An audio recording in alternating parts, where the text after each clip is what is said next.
अध्याय 357 तारे गिरते हैं। नाइट मेचा प्रोटोटाइप नंबर 1 का प्रदर्शन बिना किसी आश्चर्य के एक बड़ी सफलता थी। मेचा की गतिशीलता शूरवीर जितनी ही फुर्तीली है और इसकी रहस्यमयी जादू टोना करने की क्षमता रहस्यमयी जादूगर जितनी ही हिंसक है। शूरवीर के मेचा की युद्ध प्रभावशीलता सीधे आकाश में रहस्यमयी जादूगर को पकड़ रही है। इसे और भी बेहतर बनाया जा सकता है। ड्यूक ने नाइट मेचा प्रोटोटाइप नंबर 1 का संचालन किया और मेचा खेल के मैदान के गोदाम में वापस आ गया। उसने डीन जोसेफ से कहा, जो पास में ही मेचा को देख रहा था, इसमें इस समय हवाई जहाज़ों और युद्धपोतों की तुलना में अधिक लड़ाकू क्षमता है। बड़ा। मैंने इसे देखा, चेयरमैन ड्यूक। जोसेफ ने सिर हिलाया और जवाब दिया, ये सच है, इसकी क्षमता अनंत है। क्या रहस्यमय जादूगर भी मेचा को नियंत्रित कर सकते हैं? बेशक, 3 समुद्रों की शक्ति सिर्फ मेचा को नियंत्रित करने का एक तरीका है। आर्कन मैच की आध्यात्मिक शक्ति और क्यूई रिफाइनर की सभी चीज़ों की ऊर्जा लड़ाई की भावना को बदल सकती है और मेचा को नियंत्रित कर सकती है। यह अच्छा है। मेचा का अस्तित्व हमारे निवास स्थान पर हमारे प्रभुत्व को बहुत मजबूत करेगा। हालांकि मुझे लगता है कि मेचा को प्रतिबंधित किया जाना चाहिए और पायलट को मार्गदर्शन करने के लिए अनुबंध की शक्ति का उपयोग करना चाहिए, अन्यथा विनाशकारी शक्ति को समाप्त करना मुश्किल होगा। आपका प्रस्ताव बहुत अच्छा है, डीन जोसेफ। ड्राइवर को स्वाभाविक रूप से अनुबंध पर हस्ताक्षर करना होगा। ड्यूक ने सिर हिलाया। मेचा इतने शक्तिशाली होते हैं कि भले ही वे सिर्फ प्रोटोटाइप मेचा हों, फिर भी वे युद्ध शक्ति को महसूस कर सकते हैं जो इतनी शक्तिशाली है कि यह स्तर के अंतर को पार कर जाती है।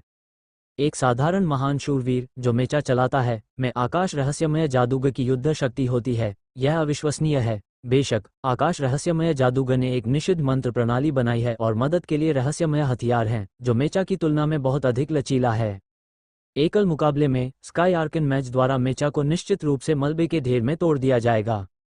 हालांकि मेचा का युद्ध शक्ति उत्पादन, विशेष रूप से आध्यात्मिक जानवरों और इस तरह का सामना करते समय, निश्चित रूप से आकाश रहस्यमय जादूगर से कम नहीं है। सब मिलाकर मेचा के उद्भव से वर्तमान अभ्यास प्रणाली में बदलाव आएगा। अतीत में भिक्षुओं की युद्ध प्रभावशीलता का श्रेय स्वयं भिक्षुओं को दिया जाता था। अब भिक्षुओं की युद्ध प्रभावशीलता उपकरणों की शक्ति पर निर्भर हो सकती है। लाइटसेबर्स से लेकर मेचास तक यह एक बहुत बड़ा गुणात्मक परिवर्तन है। क्या मेचा की युद्ध प्रभावशीलता स्टार स्तर को पार कर सकती है? नाइट मेचा के डेटा के बारे में अधिक जानने के बाद जोसेफ ने अचानक एक नया सवाल पूछा। सितारे। ड्यूक ने अपना सिर हिलाया, मुझे नहीं पता। जोसेफ ने आह भरी। ऐसा लगता है कि मेचा के लिए महान एओ जादूगर की ताकत की सीमाओं को तोड़ना मुश्किल है, क्योंकि सितारे दूसरे स्तर पर जीवन हैं। लेकिन ऑप्टिकल मस्तिष्क के अद्यतन और पुनरावृत्ति के साथ सितारों की जादुई शक्तियों को ऑप्टिकल मस्तिष्क के माध्यम से भी अनुकरण किया जा सकता है। ड्यूक चुपचाप। दरअसल यूसुफ का फैसला बहुत सटीक था। ड्यूक के दिमाग में उसके पास पहले से ही स्टॉज मेचा के लिए योजनाएं हैं। आखिरकार शियाई ने पहले ही सुपर फॉरबिडन रिंग संरचना का अध्ययन करना शुरू कर दिया है। ड्यूक को स्टॉज में पदोन्नत किए जाने के बाद वह सुपर रिंग संरचना पर शोध करना शुरू कर सकता है। जब समय आएगा तो अलौकिक शक्तियों के रहस्य उजागर होंगे। ऑप्टिकल कोर निरंतर पुनरावृत्ति करता रहता है और एक दिन ये हाइपररिंग संरचनाओं को संभालने में सक्षम हो जाएगा। तब तक तारों की जादुई शक्ति को मेचा पर दोहराया जा सकता है, जिससे मेचा को तारों के बराबर लड़ाकू शक्ति मिल जाएगी। मैं नहीं बता सकता, लेकिन मैं इसका बेसब्री से इंतजार कर रहा हूँ। ड्यूक ने जोसेफ को एक खाका दिया। अगर सितारों की लड़ाकू शक्ति को मेचा के माध्यम से लगातार बढ़ाया जा सकता है तो शायद जंगल में कोई भी खतरनाक अस्तित्व नहीं होगा जो हमें रोक सके। हाँ, अगर तारे स्टार मेचा को चलाते हैं तो उनकी लड़ाकू शक्ति बढ़ती रहेगी और पृथ्वी पर मौजूद निशान हमारे द्वारा मिट सकते हैं। मैंने अभी तक नहीं पूछा है, क्या पृथ्वी पर निशान की आपकी हालिया खोज अच्छी चल रही थी? ये थोड़ा ऊबड़ खाबड़ है। जोसेफ ने आह भरी। पृथ्वी पर मौजूद निशान गहरे भूमिगत से जुड़े हुए हैं। हम भगवान का असली शरीर नहीं खोज सकते। खंडहर हर समय बदलते रहते हैं और हमें कई बार गंभीर संकटों का भी सामना करना पड़ा है। अब तक कुछ भी नहीं मिला है। इस समयावधि के दौरान ड्यूक बुराई के बारे में बहुत सी प्रत्यक्ष जानकारी के संपर्क में आया।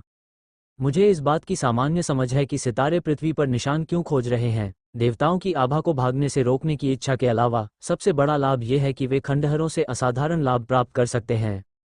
सितारों के संदर्भ में देवता आध्यात्मिक फव्वारे को खाते हैं। यह आध्यात्मिक रहस्यमय कानून का एक प्रकार का विघटन है जो आध्यात्मिक रहस्यमय कानून को नियमों की सबसे बुनियादी शक्ति में विघटित करता है। इन नियमों की शक्ति अलग अलग तरीकों से प्रकट होगी। यह कोई अवसर हो सकता है, कोई जादुई शक्ति हो सकती है, या अभ्यास का कोई गुप्त तरीका हो सकता है। कुल मिलाकर परमेश्वर के पाप के खंडहरों की खोज करना एक अंधे बक्से को खोलने जैसा है। हो सकता है कि जो आप खोल रहे हैं वह खाली हो, या हो सकता है कि अगले बॉक्स में कोरोनेशन चैप्टर के सभी अनुभव और अवसर मौजूद हों। ड्यूक ने पूछा, तो देवताओं के खंडहरों की खोज करना सितारों की इच्छा को खोलने जैसा है? जोसेफ ने अपने हाथ फैलाए और कंधे उचकाए। मेरे पास सितारों की इच्छा को सक्रिय करने का अवसर पाने के लिए आपकी और तिमिरसु फैंगशेन की कृपा नहीं है, इसलिए मुझे अच्छी तरह से पता नहीं है कि सितारों की इच्छा का ज्ञान क्या है। आपको मिरासु पवन देवता से पूछना चाहिए। ड्यूक ने ईमानदारी से कहा, मैं उनसे परिचित नहीं हूँ। टाइमलासु फैंगशेन एक आर्कानिस्ट हैं। वे आध्यात्मिक आर्काना के शोध में कभी शामिल नहीं रहे हैं और केवल आर्कान और निषिद्ध कलाओं का अध्ययन करते हैं। अतः ड्यूक के साथ इसका बहुत कम संबंध है। ठीक है, आपके पास एक आम भाषा होनी चाहिए। आप देखते हैं, आपने मेचा पर जो रहस्यमय जादू डाला है वह निस्संदेह मौलिक क्षेत्र में एक महत्वपूर्ण अनुप्रयोग है। और जोसेफ ने रुककर कहा, जहां तक मुझे पता है रहस्यमय जादू है। संस्थान आपको एक मौलिक ऋषि के रूप में अनुशंसित करने के लिए तैयार है। मुझे अनुशंसित करें? ड्यूक आश्चर्यचकित था। हाँ, आत्मा छाया तत्व की खोज और ऊर्जा वलय के अनुप्रयोग ने आर्कन रिसर्च इंस्टीट्यूट के लिए आपके प्रचार और मौलिक क्षेत्र के विकास को अनदेखा करना असंभव बना दिया है। यद्यपि तत्वों का क्षेत्र मुख्य रूप से अर्चना और निषिद्ध कलाओं का अध्ययन करता है, लेकिन यह आध्यात्मिक कणों का भी अध्ययन है। आध्यात्मिक छाया का तत्व एक प्रकार का आध्यात्मिक कण है। विखंडन प्रतिक्रिया और समलन प्रतिक्रिया दोनों आध्यात्मिक कणों की महत्वपूर्ण खोज हैं। इसलिए इस दृष्टिकोण से ड्यूक के लिए एलिमेंटल सेज की उपाधि प्राप्त करना स्पष्ट रूप से स्वाभाविक है। जोसेफ ने सहजता से समझाया, वे विलंब क्यों कर रहे हैं? इसका मुख्य कारण ये है कि पिछले तत्व ऋषियों ने अर्चना और निषिद्ध कलाओं में सुधार और नवाचार किया था, लेकिन आप जो अध्ययन कर रहे हैं वो आध्यात्मिक छाया का तत्व है जो अर्चना और निषिद्ध कलाओं से संबंधित है। हो सकता है कि इसका इससे कुछ लेना देना हो, लेकिन बहुत ज्यादा नहीं। तात्विक क्षेत्र सदैव एक अपेक्षाकृत स्वतंत्र क्षेत्र रहा है, और यह मूल रूप से आर्केनिस्टों द्वारा अनुबंधित है और आर्केनिस्टों के निजी क्षेत्र से संबंधित है। लेकिन ड्यूक एक आर्कन विद्वान है। इससे कोई फर्क नहीं पड़ता। मुझे परवाह नहीं है कि मैं ऋषि की उपाधि प्राप्त करता हूं या खो देता हूं। ड्यूक थोड़ा मुस्कुराया। वह 7 वलियों और 8 ऋषियों का पैगंबर है। 8 ऋषियों की उपाधियां अभूतपूर्व और अभूतपूर्व हैं। अब कोई और ऋषि नहीं होगा, तो लेखक की उपाधि के बारे में क्या? इसके अलावा वो अभी भी युवा हैं और उनके पास अध्ययन के लिए कम से कम 400 वर्ष हैं। कुछ देर तक बातचीत जारी रखने के बाद जोसेफ का क्लोन पूरी तरह से बना रहा और अलविदा कहने के बाद वह छोटी छोटी फ्लोरोसेंट रोशनियों में बिखर गया। ड्यूक नाइट मेचा का अध्ययन जारी रखता है। पिछले व्यक्तिगत ड्राइविंग के माध्यम से उसने नाइट मेचा के बारे में बहुत सारे नए डेटा प्राप्त किए हैं। ये नए डेटा जियाई को दिए जाने के बाद जियाई एक अधिक शक्तिशाली मेचा डिजाइन योजना तैयार करेगा। केरिज, सर, मैं यहाँ हूँ। यूडेमिन्स नाइट पायलट को इस मेचा का और परीक्षण करने दें। एक बार जब यह नियंत्रणीय हो जाएगा तो हम एक अकादमिक सम्मेलन आयोजित करेंगे और आप मेचा की व्याख्या करेंगे। ड्यूक को कैलिग्रेडिया देने में कोई आपत्ति नहीं है। आखिरकार वह अब गैर रिंग स्तर की उपलब्धियों की परवाह नहीं करता है। जब कैलिग्रेडिया ने यह सुना तो वह चौंक गया और अधिक उत्साहित नहीं हो सका। सर, क्या मेरे लिए इसे समझाना उचित है? यह आपका आविष्कार है, सर। मैं केवल विशिष्ट कार्य के लिए जिम्मेदार हूँ और मेरे सहयोगियों ने मुझसे कम मेहनत नहीं की है। वो मूर्ख नहीं था और जानता था कि उसका वजन कितना है। ड्यूक के डिजाइन विचारों और प्रयोगों में बहुत मदद के बिना वो अकेले एक मेचा विकसित करने में सक्षम नहीं होता। आखिरकार इस मेचा में विद्वता, कीमिया, संरचनाओं और कठपुतली के क्षेत्र में कई शीर्ष कौशल शामिल हैं। वह सिर्फ एक नया विद्वान ऋषि है और वह मेचा की विकास प्रक्रिया में कोई अपूरणीय भूमिका नहीं निभाता है। भूमिका मेचा अनुसंधान और विकास टीम में उनके जैसे 1 दर्जन से अधिक प्रयोगशाला नेता हैं जो सभी महान आर्कानिस्ट के स्तर के हैं और विभिन्न क्षेत्रों में संतों और विद्वानों की उपाधियां रखते हैं। इससे कोई फर्क नहीं पड़ता, आप मेरी ओर से इसे समझा सकते हैं। ड्यूक मुस्कुराया। केरिच ग्रेडियर ने फिर से मना नहीं किया, बल्कि गंभीरता से सिर हिलाया और जवाब दिया, चिंता मत करो सर, मैं इस शैक्षणिक सम्मेलन की व्याख्या को पूरा करने के लिए पूरी कोशिश करूंगा। ड्यूक से समर्थन प्राप्त करें। उसके बाद कैलिग्रेडियर ने और भी अधिक मेहनत की। मेचा खेल के मैदान में 24 घंटे बिताए, बार बार नाइट मेचा प्रोटोटाइप नंबर 1 को समायोजित किया और नाइट मेचा को रंग देने के लिए कला के उस्तादों के एक समूह को ढूंढा। ये समय 15 दिसंबर तक चला। मेचा खेल के मैदान में एक अद्वितीय मेचा शैक्षणिक सम्मेलन भव्य रूप से आयोजित किया गया था। दुनिया भर में सीधा प्रसारण। केरिच ग्रेडियर ने इस अकादमिक सम्मेलन की मेजबानी एक नर्वस और उत्साहित दिल के साथ की। हालांकि स्पष्टीकरण के दौरान उनका प्रदर्शन कितना भी शानदार क्यों न रहा हो, वे नाइट मेचा से लाइमलाइट नहीं छीन पाए जो बाद में गोदाम से बाहर कूद गया। फैंटम बीस्ट नाइट ने नाइट मेचा को चलाया और अनगिनत लाइव प्रसारण कैमरों के फोकस में उन्होंने एक बेहद रोमांचक प्रदर्शन शुरू किया। ये दृश्य प्रकाश के वलय के साथ साथ यह हजारों घरों तक फैल गया। फिर पूरे जंगल महाद्वीप में अनगिनत लोग नाइट मेचा से हैरान रह गए। अपने विनाशकारी युद्ध शक्ति के साथ जंगल में घूमते हुए नाइट मेचा को देखकर अनगिनत दर्शक चौंक गए और कई किशोरों के मुंह में पानी आ गया। लॉर्ड ड्यूक के बुद्धिमान नेतृत्व में मेचा आ गया है।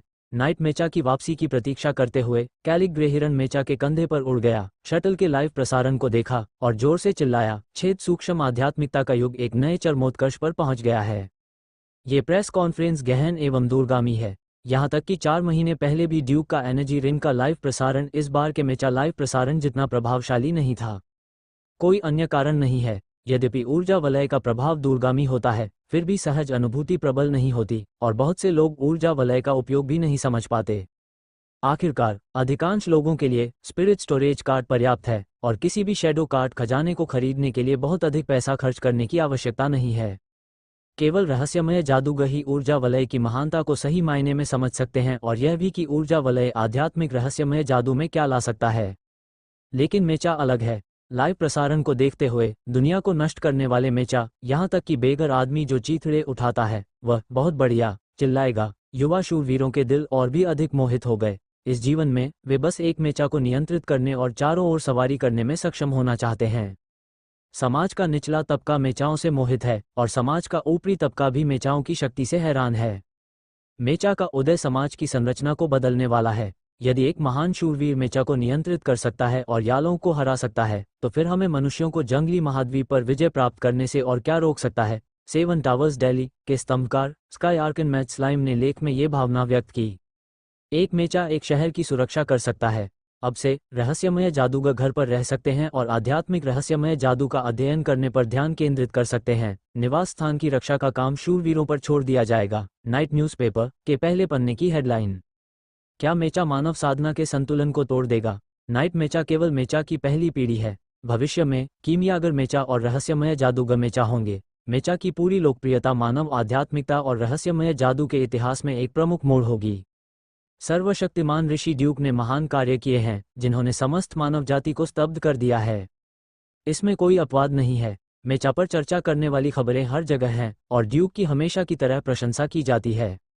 बेशक ड्यूक ने साक्षात्कार स्वीकार नहीं किया, इसलिए पत्रकारों ने कैलिक ग्रे डियर के साथ बड़ी संख्या में साक्षात्कार किए, जिससे कैलिक ग्रे डियर को लगा कि उनका जीवन अपने चरम पर पहुंच गया है। 18 दिसंबर एरोडाइट का उच्च टॉवर सभी नेतृत्व की एक बैठक।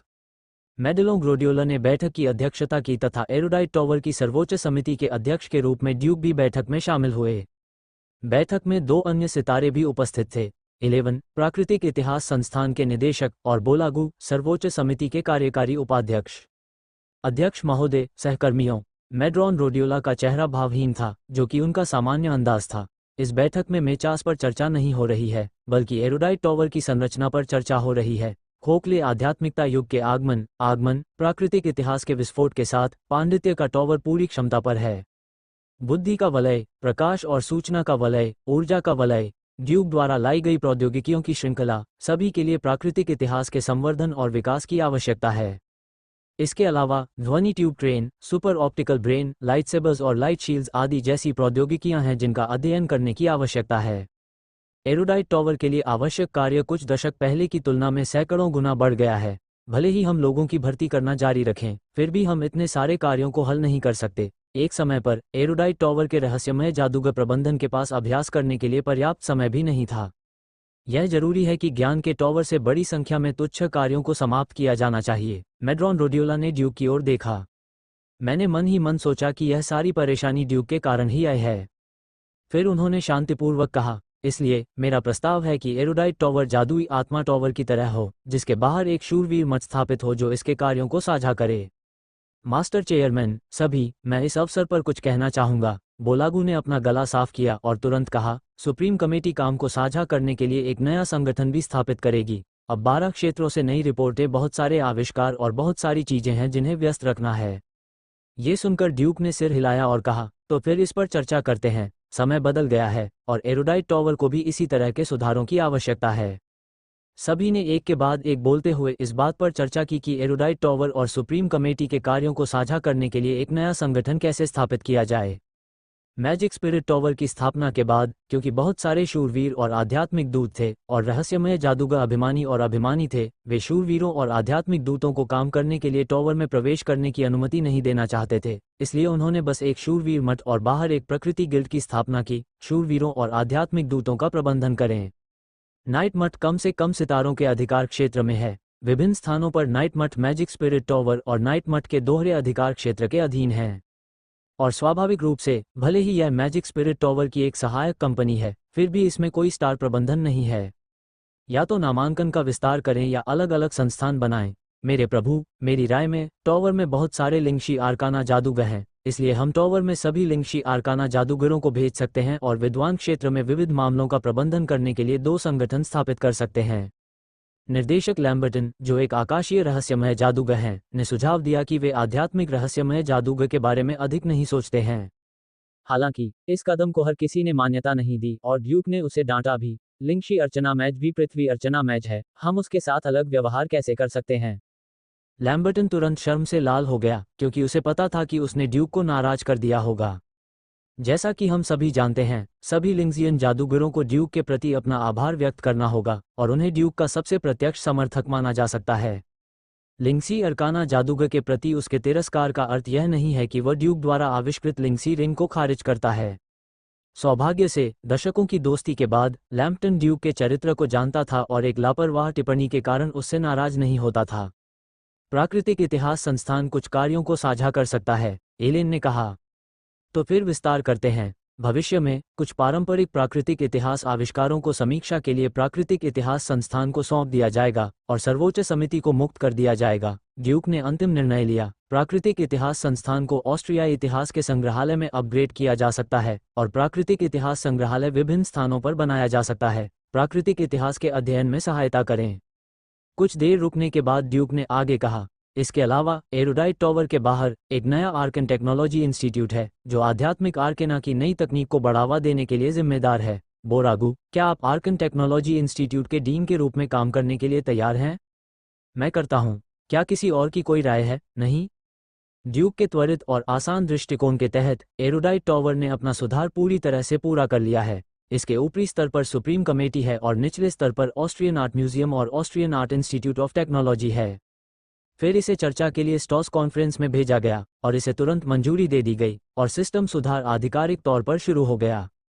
एरोडाइट टॉवर के सुधार के मद्देनजर जादुई आत्मा टॉवर में भी बाद में सुधार हुए, मुख्य रूप से प्रकृति गिल्ड की स्थिति में सुधार करने और आर्कन के पवित्र शहर में सभी चीजों के आश्रम की स्थापना करने के लिए, जो नाइट्स हमिटेज से मेल खाता है और क्यूई रिफाइनर्स के प्रबंधन के लिए जिम्मेदार है। 8वीं रिंग रेडियंट मून आर्कन प्रशिक्षक फ्रैनी सैंडक, जो स्पिरिचुअल प्लांट रिसर्च इंस्टीट्यूट के डीन के रूप में कार्य करती हैं, वे हमिटेज ऑफ ऑल थिंग्स के डीन के रूप में भी कार्य करती हैं। वो 6 वक्ताओं की स्थिति में दिलचस्पी नहीं रखती है। इसके बजाय वो एक अधिक पूर्ण क्यूई रिफाइनर अभ्यास प्रणाली स्थापित करना चाहती है, इसलिए वो सभी चीजों की क्यूई का अध्ययन कर रही है और लगातार प्रतिभाशाली क्यूई रिफाइनरों के एक समूह को उच्च स्तर की ओर बढ़ने के लिए सिखा रही है। स्तर प्रभाव। और वह स्वयं ऐसे वातावरण में जहां सभी चीजों की क्यूई पतली है, 4थे स्तर के अल्फ क्यूई रिफाइनिंग मास्टर के रूप में पूर्णता के चरण तक पहुंच गई है। 5वें स्तर के अल्फ क्यूई रिफाइनिंग मास्टर बनने के लिए केवल एक अवसर की आवश्यकता है। ये ध्यान दिया जाना चाहिए कि ड्यूक, जो अक्सर अभ्यास करने के लिए ठंडे रेगिस्तानी महाद्वीप की यात्रा करता है, वर्तमान में केवल 5वें स्तर का अल्फ क्यूई शोधन मास्टर है और उसने अभी तक अपनी साधना पूरी नहीं की है। पिछले कुछ सालों में ऐसा लगता है कि आप सभी चीज़ों की क्यूई की खेती करने में दिलचस्पी नहीं रखते हैं। फ्रैनी सैंडिक का आकाश क्लोन ड्यूक के सेज मैच टॉवर में रह रहा है। जब उसने ड्यूक को देखा तो उसने जानबूझकर उसे मना लिया। मुझे उम्मीद है कि आप अधिक विचारशील हो सकते हैं। सभी चीज़ों की क्यूई बहुत पतली है, फ्रैनी, ड्यूक ने कहा और जानबूझकर फ्रैनी सैंडिक को याद दिलाया कि क्यूई रिफाइनिंग रिंग का बहुत अधिक अध्ययन करना समय की बर्बादी होगी।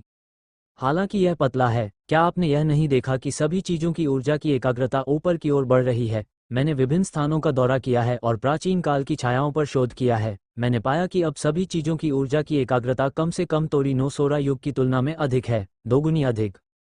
लेकिन बर्डस्काई हमसे कम 50 मिलियन वर्ष दूर है और सभी चीजों की ऊर्जा की सांद्रता को दोगुना होने में केवल 50 मिलियन वर्ष लगते हैं, जो बहुत लंबा समय है। 8 रेडियस रिंग के आर्कन मास्टर का जीवन काल केवल 450 वर्ष है। दूसरे शब्दों में, जिस युग में फ्रैनी सैंडिक जीवित है, सभी चीजों की ऊर्जा मूल रूप से एक जैसी ही रहेगी। जब तक आप हमेशा के लिए नहीं जीते, आपको कोई बदलाव नहीं दिखेगा। फ्रैनी सैंडेक ने यह सुना और भौहें सिकोड़ते हुए कहा, तो क्या हुआ? शायद हम इसका ध्यानपूर्वक अध्ययन करके सभी चीजों के क्यूई के निर्माण की गति बढ़ा सकते हैं। आपदा, ये सब मनुष्य पर निर्भर करता है। ठीक है, अगर आप जोर देते हैं तो मैं सभी चीजों की क्यूई की खेती करूंगा और अपने अभ्यास के अनुभव को आपके साथ साझा करूंगा। ड्यूक ने बिना किसी प्रतिबद्धता के जवाब दिया। वैसे भी उसे शोध करने के लिए ठंडे और उजाड़ महाद्वीप में यात्रा करनी थी, इसलिए वह अपना अभ्यास भी करेगा। जब वे दोनों बात कर रहे थे, फ्रैनी मर्गनसिस का शरीर अचानक कांपने लगा, एक क्षण के लिए पानी की लहरों की तरह लहराने लगा और भ्रम पैदा करने लगा। ड्यूक, मैं जल्दी में हूँ। ये कहने के बाद फ्रैनी सैंडेक का शरीर तितर बितर हो गया। क्या तुम्हें पृथ्वी के खंडहरों में किसी खतरे का सामना करना पड़ा? ड्यूक ने उन क्लोनों को देखा जो अभी अभी आए थे और तितर बितर हो गए थे, और खुद को रोक नहीं सका और कुछ शब्द बुदबुदाए।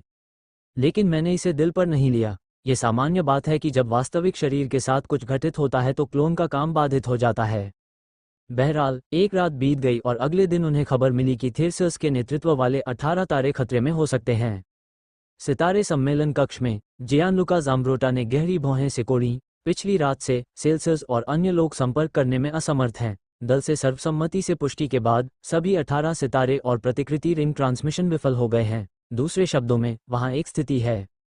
पहले तो ये सिर्फ एक कुंशिंग का पारिवारिक सदस्य था। वह मदद के लिए अपने कुंशिंग के पास आया। हालांकि जब उसने कॉपी रिंग को सक्रिय किया तो दूसरी तरफ से कोई प्रतिक्रिया नहीं आई।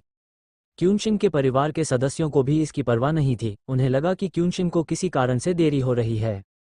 हालांकि क्यूनशिन के अन्य परिवार के सदस्यों से इस बारे में पूछने के बाद मैंने पाया कि अन्य लोगों के क्यूनशिन तक भी नहीं पहुंचा जा सका।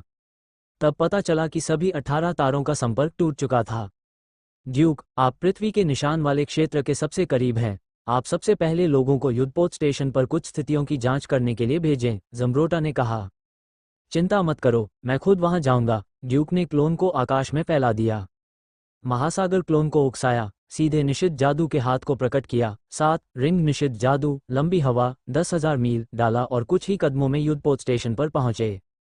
युद्धपोत पृथ्वी पर निशान के किनारे पर निलंबित है। युद्धपोत पर सभी कर्मी सामान्य हैं, लेकिन वे प्रत्येक परिवार के सितारों से संपर्क करने में भी असमर्थ हैं।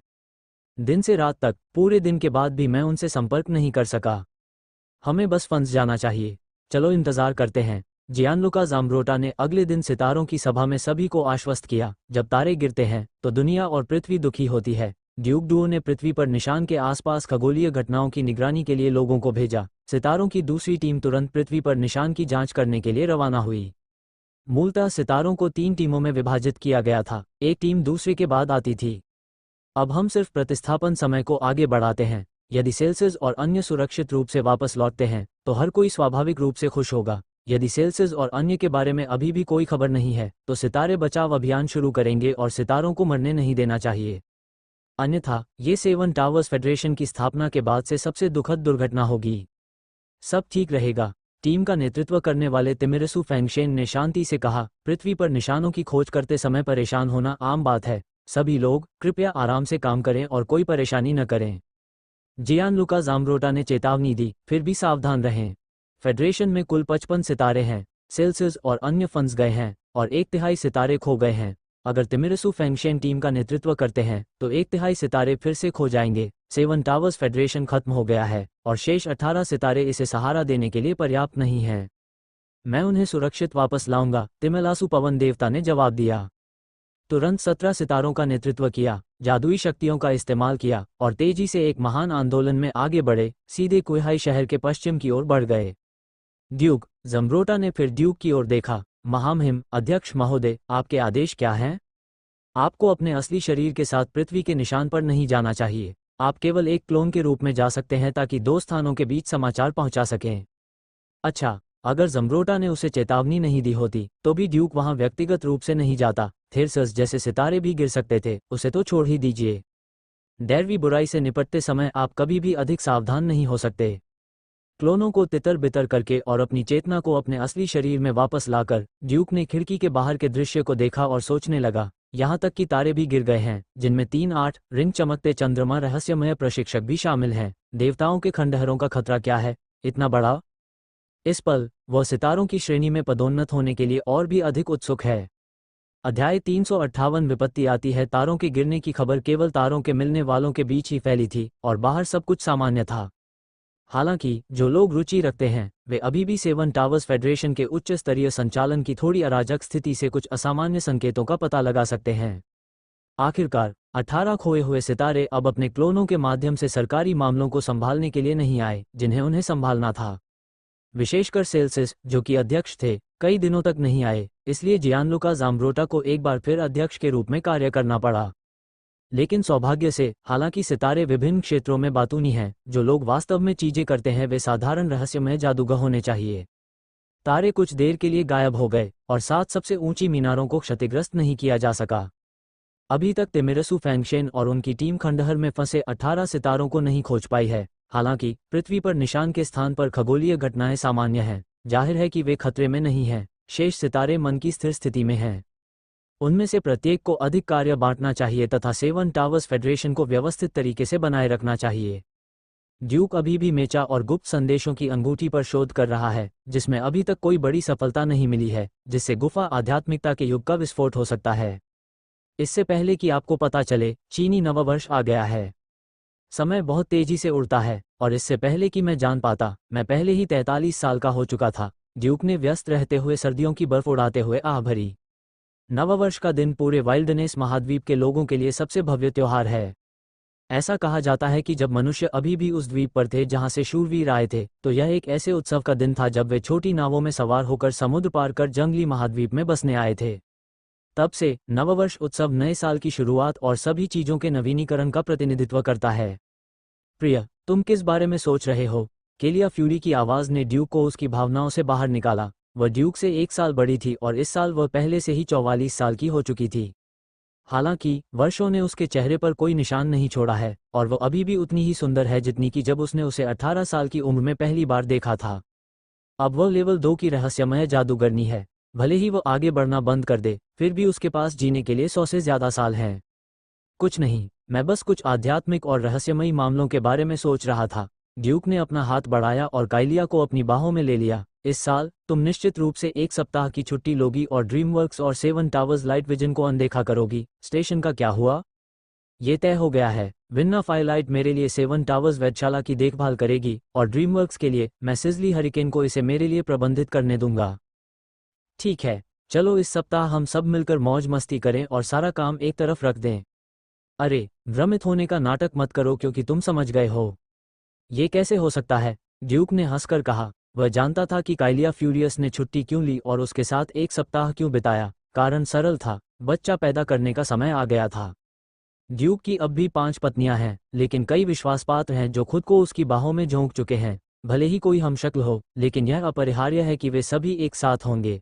इसलिए किलिया फ्यूरियस वेव्स जल्द से जल्द एक बच्चा पैदा करने की उम्मीद करती है और फिर आध्यात्मिक रहस्यमय जादू पर ध्यान केंद्रित करती है।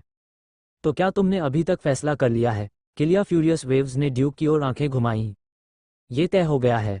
अब जबकि मेरा करियर मूल रूप से स्थिर है, तो अब अपना परिवार बनाने का समय आ गया है। ड्यूक ने सिर हिलाया। किलिया फ्यूरियस वेव ने उसके कपड़ों के कॉलर को खींचा। तो फिर तुम किसका इंतजार कर रहे हो? दिल से लड़ो। जैसे ही सर्दियों में बर्फ के टुकड़े गिरते हैं, बर्फ की सफेदी सब कुछ डुबा देती है और पिघले हुए बर्फ के क्रिस्टल धरती में रिस जाते हैं, जिससे आने वाले वसंत के लिए जीवन शक्ति पैदा होती है। एक्सू बोले। आसमान में औफा आतिशबाजी फूट पड़ी और कुहाई शहर में नए साल के आगमन का स्वागत शुरू हो गया। शहर की चमकदार रोशनी आसमान में आतिशबाजी के साथ गूंज रही थी। अंधेरी रात को रंग बिरंगे रंगों से सजा रही थी और हजारों घरों में त्योहार का जश्न मनाया जा रहा था। अपना कोट पहनकर और थकी हुई काइलिया फ्यूरियस वेव को रजाई से ढककर ड्यूक जादूगर टॉवर की सबसे ऊपरी मंजिल के कमरे से बाहर चला गया। नए साल के जश्न का आनंद लेने के लिए स्पायर लॉफ्ट में आइए। पृथ्वी भर में यात्रा करते हुए मुझे 28 साल बीत चुके हैं। एक नश्वर से लेकर एक आकाशीय रहस्यमय जादूगर तक पिछले साल अद्भुत रहे हैं। ड्यूक एक स्टूल पर पैर फैलाकर बैठा था और अपने चेहरे की ओर बर्फ के टुकड़ों के साथ ठंडी हवा को महसूस कर रहा था।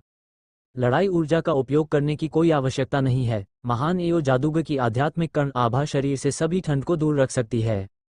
ठंडी हवा से बिल्कुल भी डर नहीं लगता। हालांकि हमेशा ऐसा लगता है कि हमारे लिए समय खत्म होता जा रहा है। भले ही मेरी साधना की गति दूसरों की तुलना में दर्जनों गुना तेज है, फिर भी यह बहुत धीमी लगती है। वो काला रेगिस्तानी महाद्वीप जिसे देवता खा रहे हैं और नष्ट कर रहे हैं, अक्सर मेरे दिमाग में घूमता रहता है। हाल ही में 18 सितारे पृथ्वी के जख्मी खंडहरों में फंस गए हैं, जिससे उन्हें लगा कि दुनिया भी खतरों का सामना कर रही है। जैसा कि देवी निक्स ने कहा, क्या इस दुनिया का कोई भविष्य नहीं है? मुझे दुनिया को विनाश रहित भविष्य की ओर ले जाने के लिए क्या करना चाहिए? मुझे देवी निक्स को दूर ले जाने के लिए क्या करना चाहिए? ड्यूक ने भव्य आतिशबाजी को देखा और उसके मन में बहुत सारे विचार आए। इस समय संस्थापक परिवार। शुरू में उसे परिवार शुरू करने का कोई विचार नहीं था। वह अकेला था और उसके पास अनगिनत सुंदरियां थीं। क्या ऐसा परी जैसा जीवन जीना अद्भुत नहीं होगा? यदि एक दिन दुनिया नष्ट भी हो जाए तो भी कोई अफसोस नहीं होगा। हालांकि मनुष्य घास और पेड़ों की तरह नहीं है, इसलिए वे निर्दयी कैसे हो सकते हैं? किलिया फ्यूरियस वेव्स एक बच्चा चाहता था, वह बिना दया के कैसे मना कर सकता था, और वह वास्तव में कोई वारिस नहीं छोड़ेगा। इसे भूल जाओ, एक शानदार जीवन जियो, जो चाहो करो, इतनी चिंता क्यों करो? ड्यूक ने अपना सिर हिलाया। तुरंत आध्यात्मिक समुद्र के अंदर देखा और सीधे विकृति की अंगूठी की ओर बढ़ गया। पृथ्वी पर छवियों को देखकर आप शांत जल की तरह अपने निर्दोष हृदय को पुनः प्राप्त कर सकते हैं।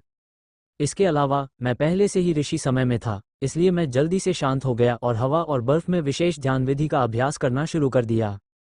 शायद माहौल तैयार हो चुका है। कुछ क्षण ध्यान करने के बाद वो आत्मज्ञान की अलौकिक अवस्था में पहुंच गया। आध्यात्मिक रहस्यों का ज्ञान उसके मन में तेजी से चमक उठा और फिर प्रकाश के बिंदुओं में बदलकर उसके मन की गहराइयों में विलीन हो गया। अतीत के सभी संदेह अचानक आत्मज्ञान की तरह स्पष्ट हो गए।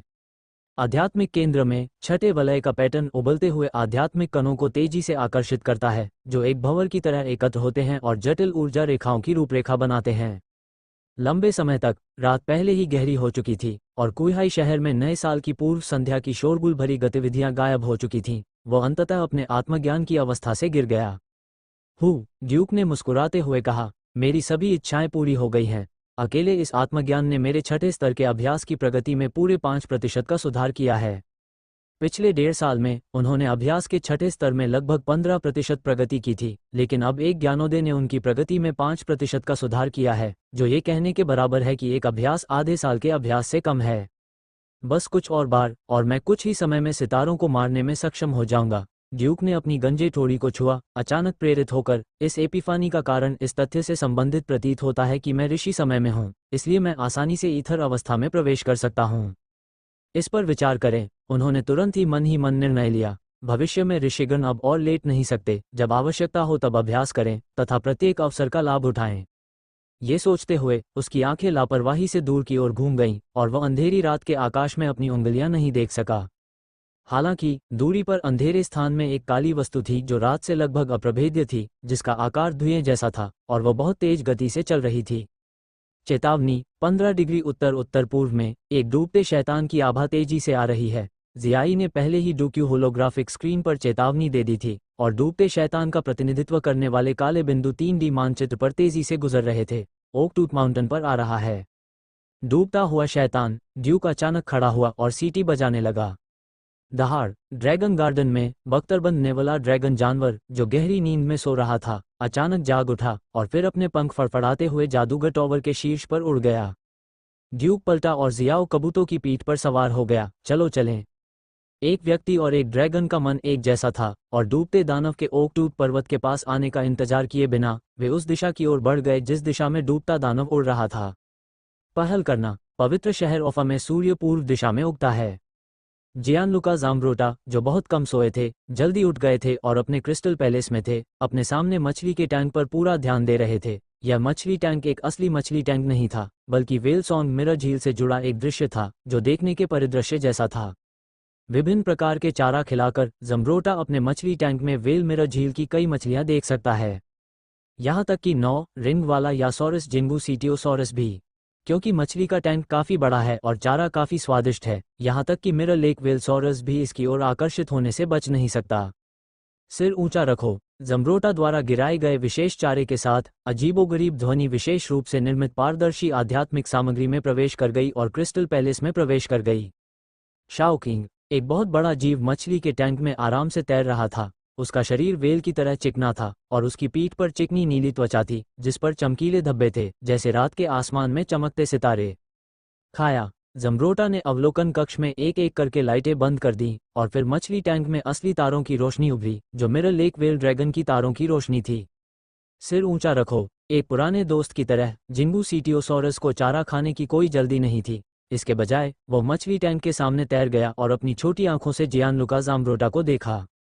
मानो कह रहे हो, नमस्ते वेल के राजा, आप यहाँ हैं, क्या रानी आपके पीछे नहीं आई? जियानलुका ज़ाम्ब्रोटा ने धीरे से पूछा। वेल सॉन्ग मिरर लेक में 2 9 रिंग वाले ड्रैगन हैं, वे दोनों मिरर लेक वेलसॉरस हैं, एक राजा और एक रानी।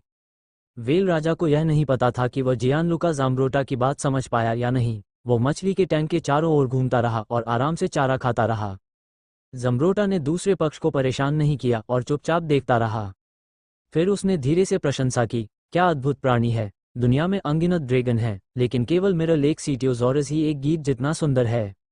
जियानलुका ज़ाम्ब्रोटा हर दिन मछली टैंक देखने के लिए आते हैं, इसी तरह से वे अपना समय बिताते हैं। हालांकि इस बार जब दोनों पक्ष मौन सहमति से खाना खा रहे थे और देख रहे थे, तो मछलियों का एक समूह मछली टैंक में तेजी से तैर रहा था।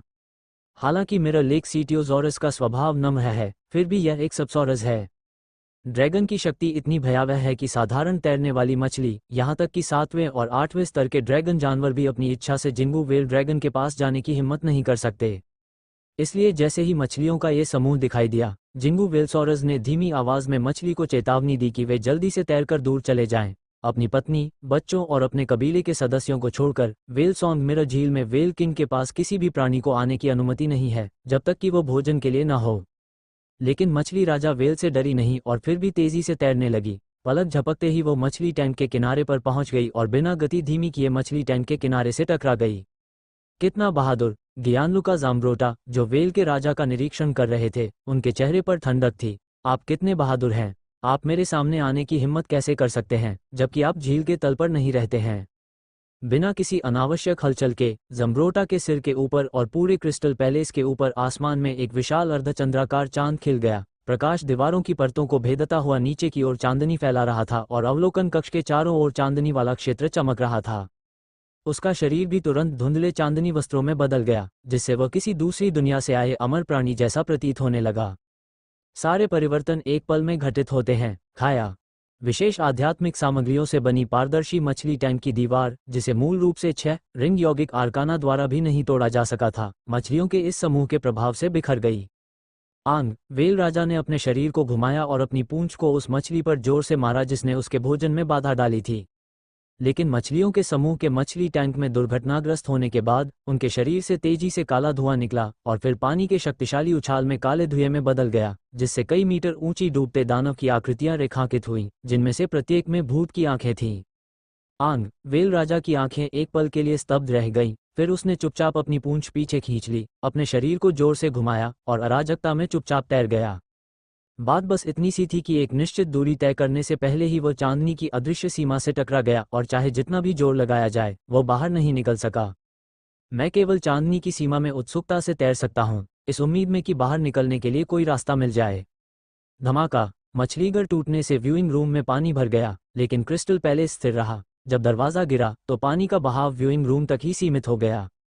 ज़ाम्ब्रोटा ने चांदनी की तरह चमकने वाला लबादा पहना हुआ था और उसके हाथ की एक लहर से अनगिनत जलप्रपात जंजीरों की तरह 4 प्रकट हुए गिरे हुए राक्षसों की ओर दौड़ पड़े। डूबते हुए दानव के पास लगभग कोई बैकहैंड शक्ति नहीं थी, इससे पहले कि जलप्रपात उसके शरीर से होकर गुजरे और काला धुआं टुकड़ों में उड़ गया। हालांकि डूबते दानव की हरी भूतिया आंखों में कोई उतार चढ़ाव नहीं था। काला धुआं फिर से संघनित हो गया और एक नए शरीर में बदल गया। फिर उसने तेजी से चारों दिशाओं में प्रहार किया और रहस्यमयी भूतहा हाथ का उपयोग कर अर्चना को संक्षिप्त कर दिया। भ्रष्ट आध्यात्मिक शक्ति डूबते दानव के सामने एकत्र हुई, भ्रष्ट आर्काना में बदल गई और ज़ाम्ब्रोटा पर हमला किया। फक फक करना! ज़ाम्ब्रोटा ने अपनी आंखों में प्रकाश की 2 दिव्य किरणें छोड़ी, मछली टैंक के अंतराल से बाहर निकला और फिर अपने दाहिने हाथ से उसके सिर के ऊपर का हिस्सा पकड़ लिया। अचानक ही उसने लाल रंग की 2 डिस्कें उठा लीं। फिर वह युद्ध के देवता में बदल गया, एक लाल रंग की डिस्क पकड़े हुए, और 4 गिरे हुए राक्षसों को टुकड़ों में काट दिया जैसे वह खरबूजे और सब्जियां काट रहा था। युगवांग शियाई के आशीर्वाद ने उसे रहस्यमय जादू का उपयोग किए बिना भी चांदनी के नीचे सब कुछ नष्ट करने की अनुमति दी। Boom boom boom! फटा हुआ डूबता हुआ दानव अब मानव रूप में संघनित नहीं रहा, बल्कि 4 काले धुएं और भूतिया सिरों में बदल गया, जो चांदनी के नीचे सभी दिशाओं में प्रभाव डाल रहे थे। क्षयकारी रहस्यों की अनियंत्रित बमबारी ने क्रिस्टल पैलेस के एक कोने को टुकड़े टुकड़े कर दिया। कुछ ही दूरी पर किंग वेल चांदनी में डरी हुई तैर रही थी। वह इतना डरा हुआ था कि वह चिल्ला भी नहीं पा रहा था। उसका सुंदर शरीर जितना संभव हो सके उतना सिकुड़ा हुआ था, एक गेंद में सिकुड़ने की कोशिश कर रहा था। तुम्हारी हिम्मत कैसे हुई मेरे सामने इतना घमंडी होने की? ज़म्ब्रोटा गुस्से से बोला। अचानक वह रुक गया और फिर उसके शरीर पर पहने हुए युग्वांगिप्सिया कपड़े फट गए, जिससे उसके चारों ओर लेजर जैसी किरणें निकलने लगीं। जब किरणें वस्तुओं से टकराती थीं तो वे तुरंत अपवर्तित हो जाती थीं। एक क्षण में ही चांदनी के नीचे का पूरा क्षेत्र किरणों से भर गया। डूबते हुए दानव का सिर किरण द्वारा अवरुद्ध था और यह एक काटने वाले चाकू की तरह था जो सिर को टुकड़ों में काट रहा था। केवल एक जगह थी जहां किरण स्वचालित रूप से परिरक्षित थी। यह वो क्षेत्र है जहां वेल किंग स्थित है। आखिरकार यह वेल राजा भी एक ड्रैगन है। महत्वपूर्ण क्षणों में वह जादुई शक्तियों के साथ फट जाता है और उसके शरीर की सतह पर तारों के प्रकाश के बिंदुओं से ऊर्जा का एक चक्र निकलता है जो ज़म्ब्रोटा की किरणों और डूबते दानव के क्षयकारी आर्काना को ऊर्जा से रोकता है। छोटी वेल, शांत रहो। ज़म्ब्रोटा ने तब देखा कि वेल राजा अभी भी अपने चांद के नीचे पवित्र भूमि के दायरे में था। जब वह खंडित गिरे हुए राक्षसों को मारना जारी रखता था तो वह वेल राजा की जादुई शक्ति के खत्म होने का इंतजार करता था और फिर अपना हाथ हिलाता था। जादू टोना निषिद्ध है। वेल राजा के चारों ओर का वातावरण बहते पानी से तुरंत जम गया, जिससे एक अविनाशी हिमखंड बन गया, जिसने वेल राजा को हिमखंड में ढक लिया, मानो वेल राजा भी बर्फ में जम गया हो। फिर ज़म्ब्रोटा ने लाल रंग की डिस्क को पकड़ना जारी रखा, खंडित गिरे हुए राक्षसों का पीछा करते हुए। चंद्रमा के नीचे पवित्र भूमि ने युद्ध के मैदान को कसकर बंद कर दिया और गिरे हुए राक्षस बच नहीं सके। उन्हें केवल ज़म्ब्रोटा द्वारा एक एक करके बाहर निकाला जा सकता था और फिर बहुत सारा पैसा खर्च किया। जादुई शक्ति ने टुकड़ों को मिटा दिया। पूरा आधा घंटा। जब धूल जम गई तब चारों पतित राक्षस पूरी तरह से नष्ट हो गए और पतित आध्यात्मिक वातावरण भी समाप्त हो गया। जियानलुका ज़म्ब्रोटा ने गहरी सांस छोड़ी। वह बहुत थका हुआ था। ये तो बस 4 गिरे हुए राक्षस हैं। क्या तुम सच में सोचते हो कि मैं तलवार नहीं उठा सकता? उन्होंने युद्ध के मैदान को जल्दी से स्कैन किया, आध्यात्मिक ऊर्जा को ध्यान से महसूस किया और निर्धारित किया कि कोई क्षयकारी आध्यात्मिक आभा नहीं थी, और फिर चंद्रमा के नीचे पवित्र भूमि को फैलाया। नया चांद ढल जाता है और चांदनी गायब हो जाती है। क्रिस्टल पैलेस में एक बड़ा छेद भी था और बगल में एक हिमखंड था। जियानलुका ज़म्ब्रोटा ने अपना हाथ हिलाया और हिमखंड इंच इंच करके बिखर गया।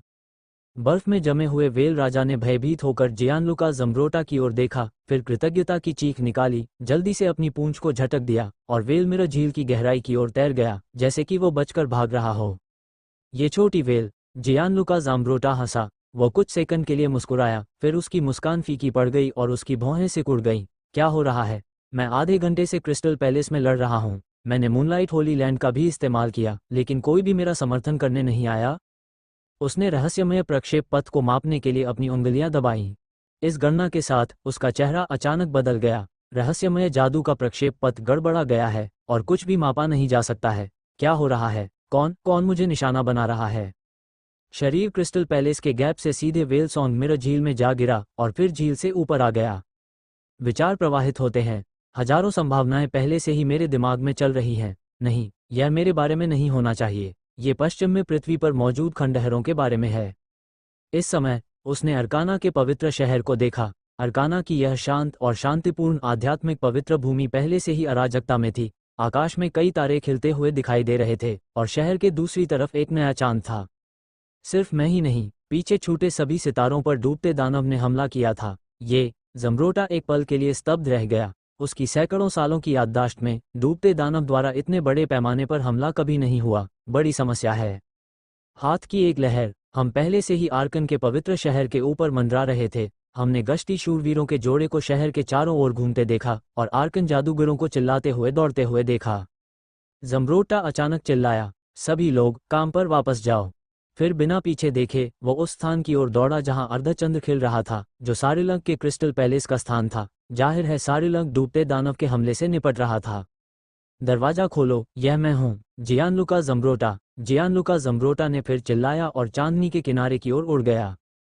चांदनी की सीमा में एक मानव आकार का अंतर खुल गया। ज़म्ब्रोटा जल्दी से उड़कर अंदर आया और चांदनी की सीमा फिर से बंद हो गई।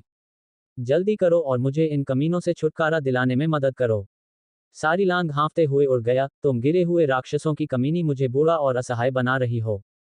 वो सभी तारों में सबसे वृद्ध है और अपने जीवन के अंतिम चरण में है। यद्यपि मानसिक ऊर्जा अभी भी उसकी जीवन शक्ति को बनाए रख सकती है, यह अंततः क्षय की सांस से दूषित हो गई है और डूबते दानव द्वारा काट ली गई है। ज़म्ब्रोटा ने 3 बार वार किया, 5 को 2 से विभाजित किया और फिर सारीलांग के साथ मिलकर डूबते दानव की आभा को दूर कर दिया और फिर पूछा, क्या हो रहा है? मुझे नहीं पता, मुझे लगता है कि यह स्कार ऑफ द अर्थ के अभियान से संबंधित है। आप अन्य सितारों का समर्थन करने के लिए जल्दी करें और मैं तिमिरसु फेंगशेन से संपर्क करता हूँ, सारीलांग ने हौंफते हुए कहा। ठीक है। जियानलुका जाम्ब्रोटा ने सिर हिलाया, लेकिन उसके बोलने से पहले ही वह व्यक्ति गायब हो गया था।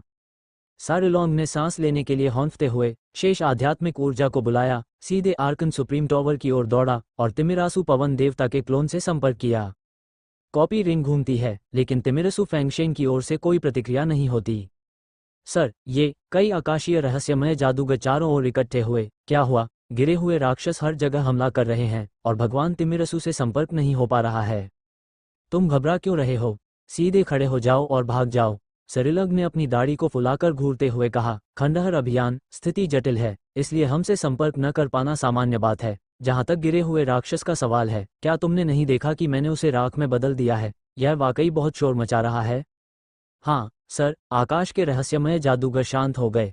सारिलोंग ने भी अपने सूखे गले को तर करने के लिए चाय की चुस्की ली। वह बहुत बूढ़ा हो चुका था और अब इतनी बड़ी परीक्षा नहीं झेल सकता था। हालांकि अगले ही पल उसे कुछ याद आया। जल्दी से ड्यूक से संपर्क करो। हाँ हाँ, आकाश के रहस्यमय जादूगरों ने जल्दी से ड्यूक के कार्यालय को ढूंढ लिया और फिर उन्नत प्रतिलिपि अंगूठी को यहाँ छोड़ दिया। कॉपी रिंग धीरे धीरे घूमी, लेकिन कोई प्रतिक्रिया नहीं हुई। प्रकाश कहो, प्रकाश बनाओ, स्काई आर्कन मैज ने कार्यालय में सहायक से आग्रह किया और सहायक ने तुरंत ड्यूक सेज मैच टॉवर की लाइट कॉल की। वायरिंग करने वाला व्यक्ति रात्रिपाली का सहायक है। इस समय पवित्र शहर ओफा में सुबह हो चुकी थी, लेकिन कुहाई शहर में अभी तक भोर नहीं हुई थी। रात की शिफ्ट का सहायक मीठी मुस्कान के साथ बोला, नमस्ते, ये है। जल्दी से चेयरमैन ड्यूक को सूचित करो, स्काई आर्कन मैच चिल्लाया। ऑस्ट्रिया के पवित्र शहर में एक बड़ी आपात स्थिति है, जितनी जल्दी हो सके चेयरमैन ड्यूक को सूचित करो। अच्छा, ठीक है, मैं अभी चलता हूँ। हालांकि सहायक के वहां जाने के बाद वह जल्दी से किलिया फ्यूरियस वेव के साथ वापस आया। ड्यूक यहाँ नहीं है। मैंने मैच टॉवर के कर्मचारियों से सुना कि आधे घंटे पहले ड्यूक ओकटूथ माउंटेन से एक ड्रैगन पर उड़ गया था। अब मुझे नहीं पता कि मैं कहाँ गया था। ये कैसे हो सकता है? स्काई ओ मेज ने दूसरों को सारीलैंग को खबर बताने के लिए इशारा किया और जवाब दिया, श्रीमती किलिया, कृपया चेयरमैन ड्यूक को जल्दी से खोजने के लिए किसी को भेजें। फेडरेशन में कुछ बड़ा हुआ है, बॉस सारीलैंग लोग उसे तुरंत ढूंढ रहे हैं। ठीक है, मैं अभी ड्यूक को खोजने के लिए किसी को भेजूंगी, किलिया फ्यूरियस वेव ने सिर हिलाया। वास्तव में वह पहले से ही जानती थी कि क्या हुआ था। पवित्र शहर ओफा में बहुत बड़ी अराजकता थी और 7 टावर्स ऑप्टिकल ऑब्जर्वेशन स्टेशन के कर्मचारियों ने ये खबर पहले ही दे दी थी। हल्की फुल्की बातें बंद करो, किलिया फ्यूरियस वेव ने भौहें सिकोड़ते हुए पूछा। क्या खोज दल से अभी तक कोई खबर नहीं आई है? क्या नकल करने वाला गिरोह अभी तक ड्यूक से संपर्क नहीं कर पाया है? अभी भी संपर्क नहीं हो पाया है, सहायक ने जवाब दिया। केलिया रेजिंग वेव ने एक कोट पहना, खिड़की से बाहर देखा और एक अचंभे में कहा, डूबते हुए दानव ने अरकाना के पवित्र शहर पर हमला किया। मुझे आशा है कि इसका कुहाई शहर से कोई लेना देना नहीं है। ड्यूक बस टहलने के लिए बाहर गया था। वह अक्सर आधी रात को टहलने के लिए बाहर जाता था, इस बार नहीं। अपवाद समय आधा घंटा पीछे चला जाता है। ड्यूक, जो एक बख्तरबंद नेवला ड्रैगन जानवर पर सवार था, अंधेरी रात में उड़ रहा था, 10 किलोमीटर से अधिक दूर डूबते दानव की ओर भाग रहा था, उससे अकेले लड़ने की तैयारी कर रहा था। जहां सभी चीजों की ऊर्जा मौजूद है, शियाई अपनी श्वास विधि का उपयोग करके सब कुछ महसूस कर सकता है। अतः ड्यूक को पहले से ही पता था कि इस बार हमला करने वाले पतित राक्षस न केवल उनके वास्तविक शरीर थे, बल्कि 1 या 2 नहीं थे, बल्कि उनमें से 6 हैं। इतने सारे गिरे हुए राक्षसों के साथ ड्यूक को यह नहीं पता था कि वे सितारों की धारणा से कैसे बच गए और समूहों में कुहाई शहर में आ गए। वो वास्तव में अपने दिल में बहुत घबराया हुआ नहीं था। वैसे भी ड्यूक स्टार के साथ वो किसी भी समय भाग सकता था। इसलिए डूबते शैतान का सीधे सामना करें, डूबते शैतान को दूर आकर्षित करें और उसे ओकटूथ माउंटेन को खतरे में डालने से रोकें। और वैसे मैंने डूबते शैतान की युद्ध शक्ति का भी परीक्षण किया। 21 साल बीत चुके हैं। हिलते हुए बर्फ के टुकड़ों का सामना करते हुए ड्यूक का दिल धड़क उठा। मैं अब वूश या अमेन नहीं हूँ। 3 दिन अलग रहने के बाद मेरा सम्मान किया गया और मुझे 5 रिंग सैंड ईगल से अपना वजन तौलने के लिए कहा गया। चलो डूबते दानव की लड़ने की शक्ति को मापते हैं। 21 साल पहले उन्होंने टॉवर ऑफ ओफा में अपनी पहली अंगूठी, रिंग ऑफ ब्रेंडिंग, की घोषणा की थी। फिर घर वापस आते समय उस पर सिंकिंग डेमन गिल ने हमला किया। बिबो युद्धपोत की सुरक्षा की रक्षा के लिए सिंकिंग डेमन गिल को बहकाया गया। दूसरे स्तर के रहस्यमय जादूगर के रूप में वह हमलों से बचने के लिए केवल महत्वपूर्ण क्षणों में सितारों के सपने का उपयोग करना चुन सकता है। 21 साल बाद वह पहले से ही स्तर 6 आकाश रहस्यमय जादूगर है और उसके युद्ध कौशल को सितारों के बीच सबसे अच्छा कहा जा सकता है। मैं दुष्ट प्राणियों को नहीं हरा सकता, इसलिए मैं गिरे हुए राक्षसों को नहीं हरा सकता। अपने दिल में गर्व के साथ ड्यूक ने जियो काबुतो की गर्दन थपथपाई और एक पल में असली ड्रैगन सहजीवन पूरा किया। फिर कई बड़े कल्पित बौने हवा के समुद्र से बाहर निकले और उसके साथ विलीन हो गए, एक शरीर के रूप में। जब वो डूबते दानव से मिला तब तक वह पहले से ही एक सच्चे ड्रैगन अवतार का रूप धारण कर चुका था। 6 मीटर लंबा, उभरी हुई मांसपेशियों वाला और क्रूर रूप वाला, हाथ में बड़ी तलवार लिए हुए। फिर रहस्यमय कवच, रहस्यमय ढाल, रहस्यमय आंख और रहस्यमय हाथ नंबर 1, रहस्यमय हाथ नंबर 2, रहस्यमय हाथ नंबर 1, रहस्यमय हाथ नंबर 2, रहस्यमय हाथ 3 नंबर 1, निषिद्ध जादू हाथ नंबर 1 और निषिद्ध जादू हाथ नंबर 2 एक के बाद एक उभरे। एक क्षण ड्यूक दुष्ट 1000 भुजाओं वाले अवलोकितेश्वर की तरह है। उसकी आंखें शांत हैं, जिसमें ठंडक का एक संकेत मिला हुआ है, क्योंकि वह सामने से हमला करने वाले 6 डूबते राक्षसों को घूरता है। उसने अपना दाहिना हाथ उठाया और अपने हाथ में पकड़े डेजर्ट ईगल पर नजर डाली। अनजाने में ही उसकी लड़ने की भावना चरम पर पहुंच गई थी। अब गर्मी बढ़ाने का समय आ गया है। अध्याय 359 राक्षसों का वध। क्या तुमने अभी तक क्रिस्टल की दीवार नहीं तोड़ी है? तहखाने में आंतों के क्रमाकुचन की तरह उसके चारों ओर कहीं से भी रक्त लाल प्रकाश निकलता हुआ थेल्सियस ने एक गहरी अभिव्यक्ति के साथ पूछा। डन ड्रैगन लेंस एक विनाशकारी ड्रैगन लेंस पकड़े हुए है और दीवार में जोर से खुदाई कर रहा है। नहीं, इस गलियारे में कुछ गड़बड़ है जो अजीब ऊर्जा द्वारा प्रबलित है। मुझे अब गंभीरता से संदेह है कि इस खंडहर में बुराई है। इसमें एक जीवित प्राणी की विशेषताएं भी हैं। तुम्हारा मतलब है कि हम देवताओं के निशाने पर हैं? थेल्सियस करीब आया। ये संभव है, लेकिन सितारों की इच्छा के ज्ञान के अनुसार देवताओं को बहुत पहले ही पृथ्वी के साथ एकीकृत हो जाना चाहिए था और एक शाश्वत शरीर में बदल जाना चाहिए था। उनके लिए जीवित प्राणियों की विशेषताओं का होना असंभव है। इसका मतलब है कि किसी ने इसे शुरू किया। थेल्सियस की आंखें अंधेरी हो गईं। किसी ने इसे सक्रिय किया। डन ड्रैगन लेंस का चेहरा बदल गया। हमारी टीम में से किसी ने देवताओं के साथ सांठगांठ की। नहीं, यह कोई ऐसा व्यक्ति होना चाहिए जिसने गिरे हुए दानव के साथ सांठगांठ की हो। शायद नहीं। थेल्सियस ने अपना सिर हिलाया। अर्थ क्या है? मुझे हमेशा संदेह था कि डूबते दानव द्वारा किसी को खो दिया गया है, लेकिन इन वर्षों में किसी ने संदेह नहीं दिखाया, इसलिए मैं निश्चित रूप से नहीं कह सकता। लेकिन उस समय रहस्यमय प्रक्षेपवक्र में किसने हस्तक्षेप किया जिससे ड्यूक पर डूबते दानव मिगुएल द्वारा हमला किया गया, जिससे बचाव में देरी हुई? क्या मुझे बचाव के लिए जाना चाहिए? चूंकि वो कुछ देर तक गलियारे से बाहर नहीं जा सकता था, इसलिए सेल्सियस दीवार से टिक गया। अतीत को याद करते हुए उन्होंने धीरे से कहा, यह हो सकता है कि अंदर के लोगों ने डूबते दानव के साथ मिलीभगत की हो, या ये हो सकता है कि डूबता दानव अधिक से अधिक चालाक होता जा रहा है और अब वो हमें निशाना बना रहा है। संक्षेप में, अब सबसे महत्वपूर्ण बात यह है कि बाहर निकलो। यह मुश्किल है। मैं सुरंग नहीं तोड़ सकता। आध्यात्मिक रहस्यों के नियम यहाँ बाहर से ज्यादा मजबूत हैं। डन ड्रैगन लेंस ने अपना सिर हिलाया। चिंता मत करो, ये छोटा सा झटका हमें फंसा नहीं पाएगा। सेल्सियस बहुत आशावादी था। तिमेलासु फैंगशेन को हमारे जाल की जांच करने के लिए एक टीम का नेतृत्व करना चाहिए था। हम तब तक सुराग पालेंगे। जब अंदर और बाहर एक साथ हो जाएंगे तो आप जाल से बाहर निकल सकते हैं। मुझे नहीं पता कि बाकी लोगों का क्या हुआ, सीर्सेस ने कहा। गलियारे में नियम अचानक सख्त हो गए और हर किसी को जगह में फंस जाना चाहिए। डन ड्रैगन लांस ने विनाश भाले को जमीन पर पटक दिया और आह भरते हुए कहा, ओह, मैंने पूरी दुनिया की यात्रा की है और मैंने पृथ्वी पर अनगिनत घावों को भेदा है। मैंने युवा शरीरों और शाश्वत शरीरों के खिलाफ लड़ाई लड़ी है। सावधान रहो और दैवीय बुराई से सावधान रहो। शासन करो। टकराना। उसने दीवार पर जोर से मुक्का मारा और गुस्से से बोला, मैंने कभी उम्मीद नहीं की थी कि एक दिन देवता हमसे अधिक अनुशासित होंगे। नियमों की शक्ति। थेल्सियस ने गलियारे में पत्थरों को सहलाया, बजरी का एक टुकड़ा उठाया और अपनी हथेली में उसके साथ खेला। ये बजरी साधारण है, लेकिन उनकी आध्यात्मिक धारणा में यह अविनाशी लगती है। दुनिया की किसी भी आध्यात्मिक सामग्री से अधिक मजबूत है। उसने अपने हाथ में बजरी पकड़ी, गलियारे की दीवार के ऊपर देखा और सहजता से कहा, डन। क्या तुम्हारा ख्याल है कि बुराई क्या है? श्रीमान अध्यक्ष, आप जानबूझकर पूछ रहे हैं। अगर मुझे पता होता कि यह क्या है तो मैं बहुत पहले ही क्राउनिंग सन चैप्टर पर हमला कर देता। डन ड्रैगन लेंस ने गुस्से से जवाब दिया, इस तरह की पहेली के लिए मुझे ड्यूक का इंतजार करना चाहिए। चलो सितारों में पदोन्नत होने के बाद इसका अध्ययन करते हैं। सीर्सेस ने अपनी आंखें घुमाईं। बस एक छोटी सी बातचीत। वास्तव में बुराई क्या है? बस साहसिक धारणाएं बनाएं और सत्यापित करने में सावधानी बरतें। डन ड्रैगन लांस ने सपाट मुंह से कहा, सर, अगर आप मूड में हैं तो आप व्यस्त हैं। मुझे आराम करना है और ये देखने के लिए इंतजार करना है कि क्या मैं सुरंग खोल सकता हूँ। सड़ी हुई लकड़ी पर नक्काशी नहीं की जा सकती, थेरसर्स ने गुस्से से कहा। डन ड्रैगन कैवेलरी को सीधे गलियारे में सोने के लिए तैयार देखा। वह क्रोधित हो गया और जोर से बोला, मेरी राय में ये बुराई आकाश से एक विदेशी चीज नहीं है, बल्कि आध्यात्मिक आर्काना के प्राकृतिक विकास के विपरीत है। चीज। वो जितना अधिक बोलता, सेल्सियस उतना ही अधिक जोर से बोलता। आध्यात्मिक अर्चना नियमों का व्यवस्थित पक्ष है और दैवीय बुराई नियमों का अव्यवस्थित पक्ष है। इसलिए हम पृथ्वी पर मौजूद निशानों से विभिन्न लाभ पा सकते हैं, क्योंकि दैवीय बुराई व्यवस्था को तोड़ती है और नियमों के विवरण को उजागर करती है। डूबता हुआ दानव किसकी तरफ है?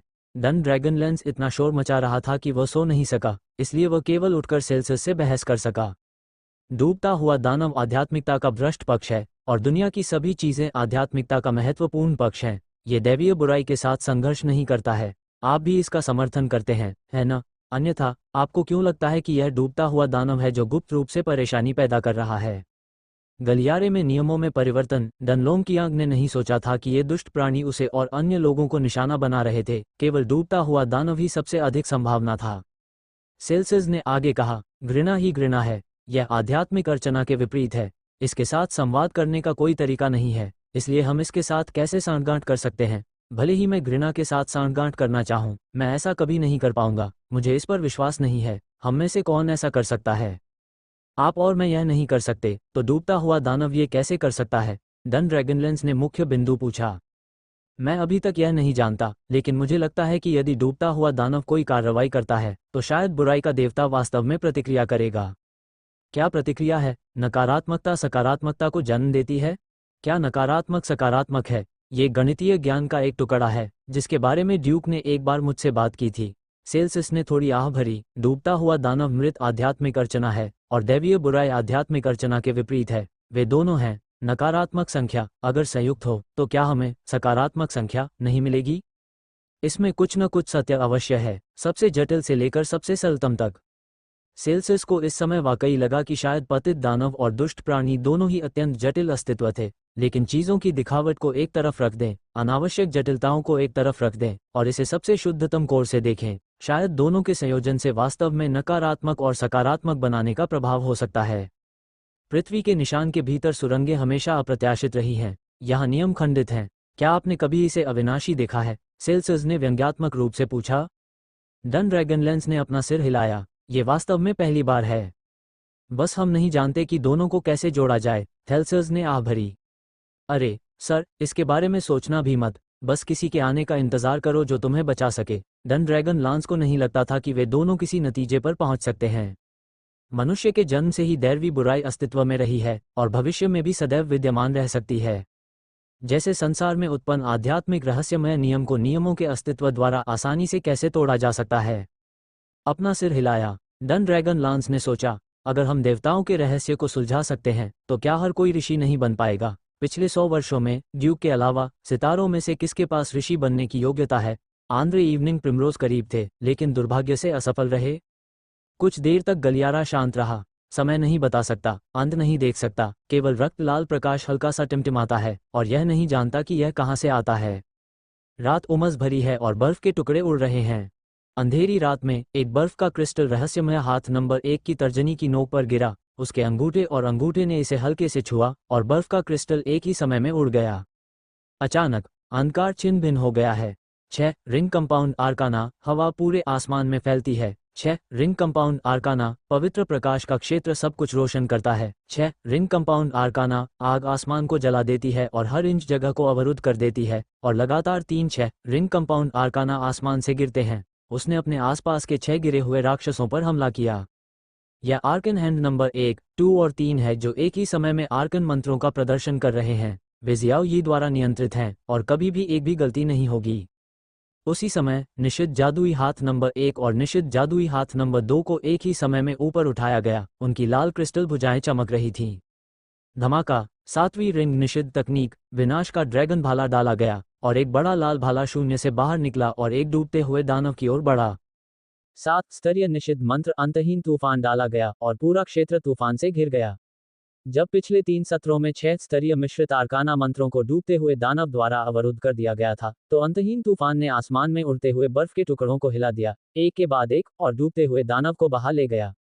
जैसे ही हम एक दूसरे से मिले, ड्यूक 1000 भुजाओं वाले अवलोकितेश्वर के समान है, जो अपनी सबसे शक्तिशाली युद्ध क्षमता प्रदर्शित करता है तथा रहस्यमय और निषिद्ध मंत्रों को सक्रिय करता है।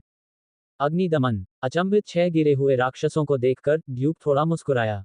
हैंड ऑफ आर्केन मैजिक और हैंड ऑफ फॉरबिडन मैजिक को ड्यूक के नियंत्रण की आवश्यकता नहीं होती है, और उनके पास ऊर्जा भंडारण नंबर 1 और ऊर्जा भंडारण नंबर 2 की ऊर्जा आपूर्ति होती है, जिसे लगातार जारी किया जा सकता है।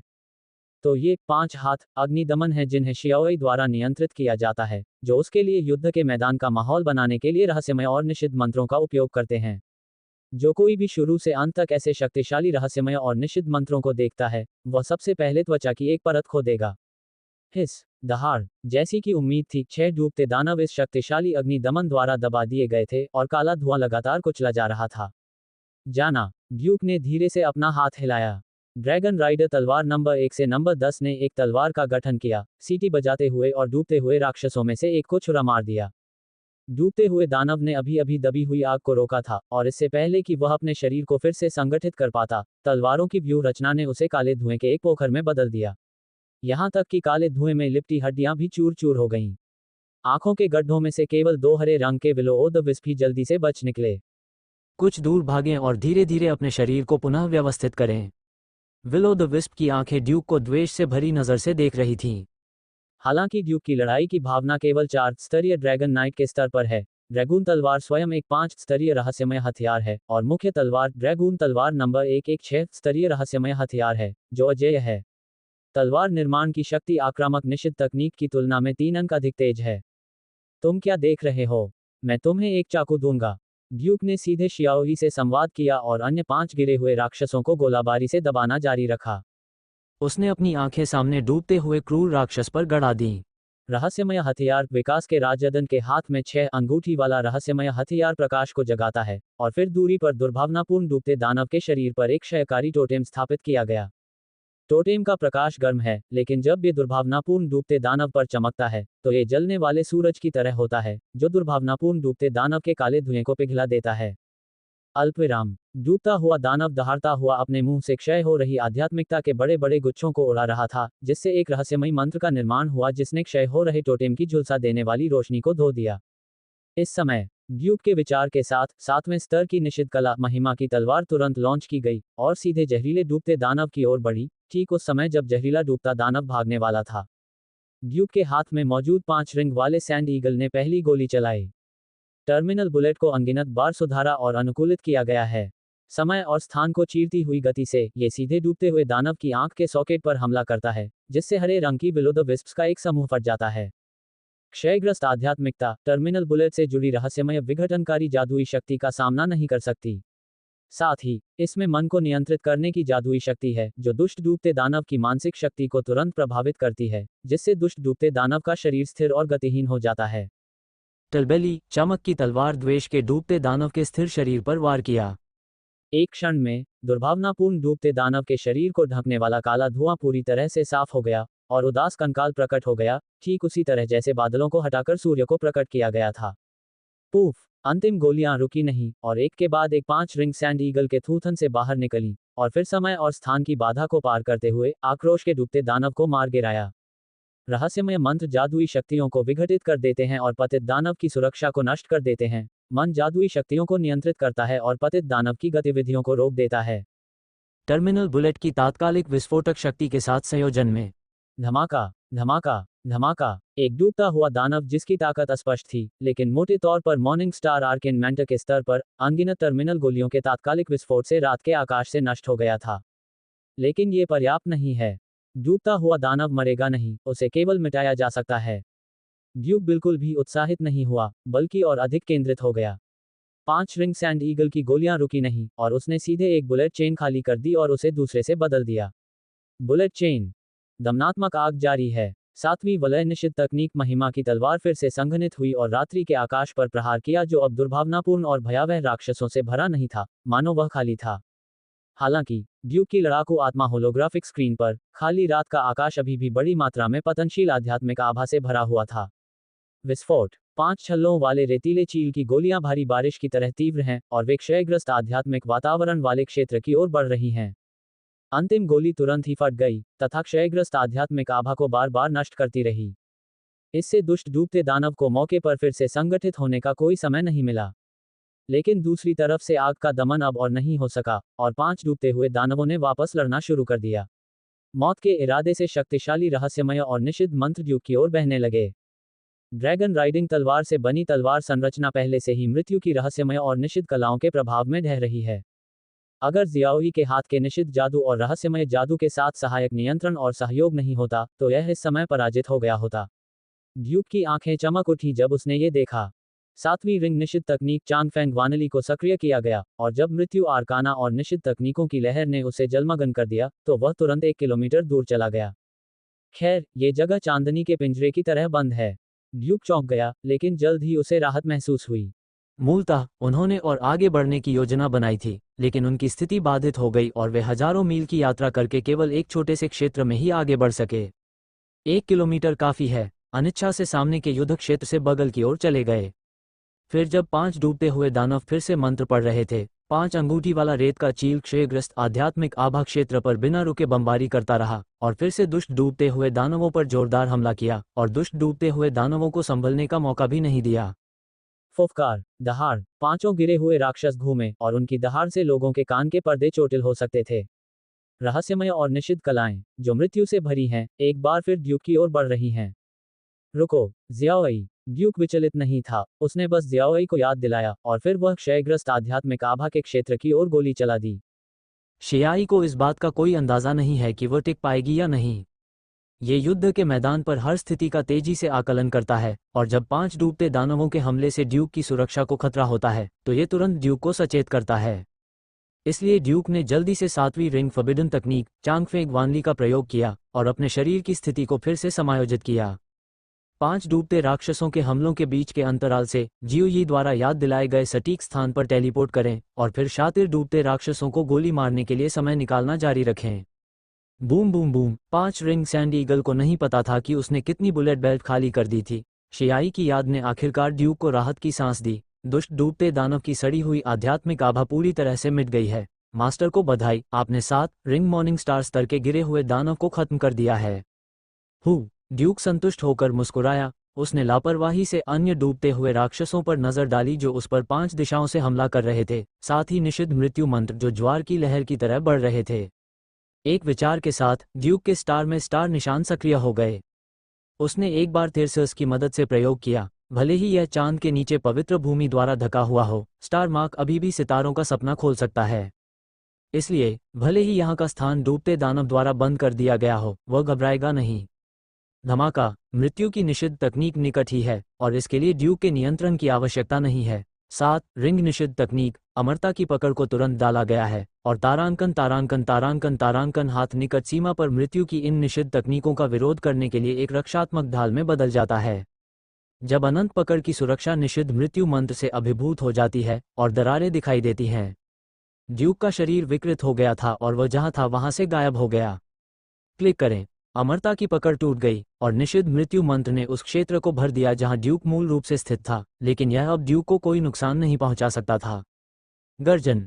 5 डूबते दानव ड्यूक की उपस्थिति को महसूस नहीं कर सके और उन्होंने स्पष्ट रूप से ड्यूक को गायब होते देखा, असहाय और क्रोधित होकर एक स्थान पर लटके हुए।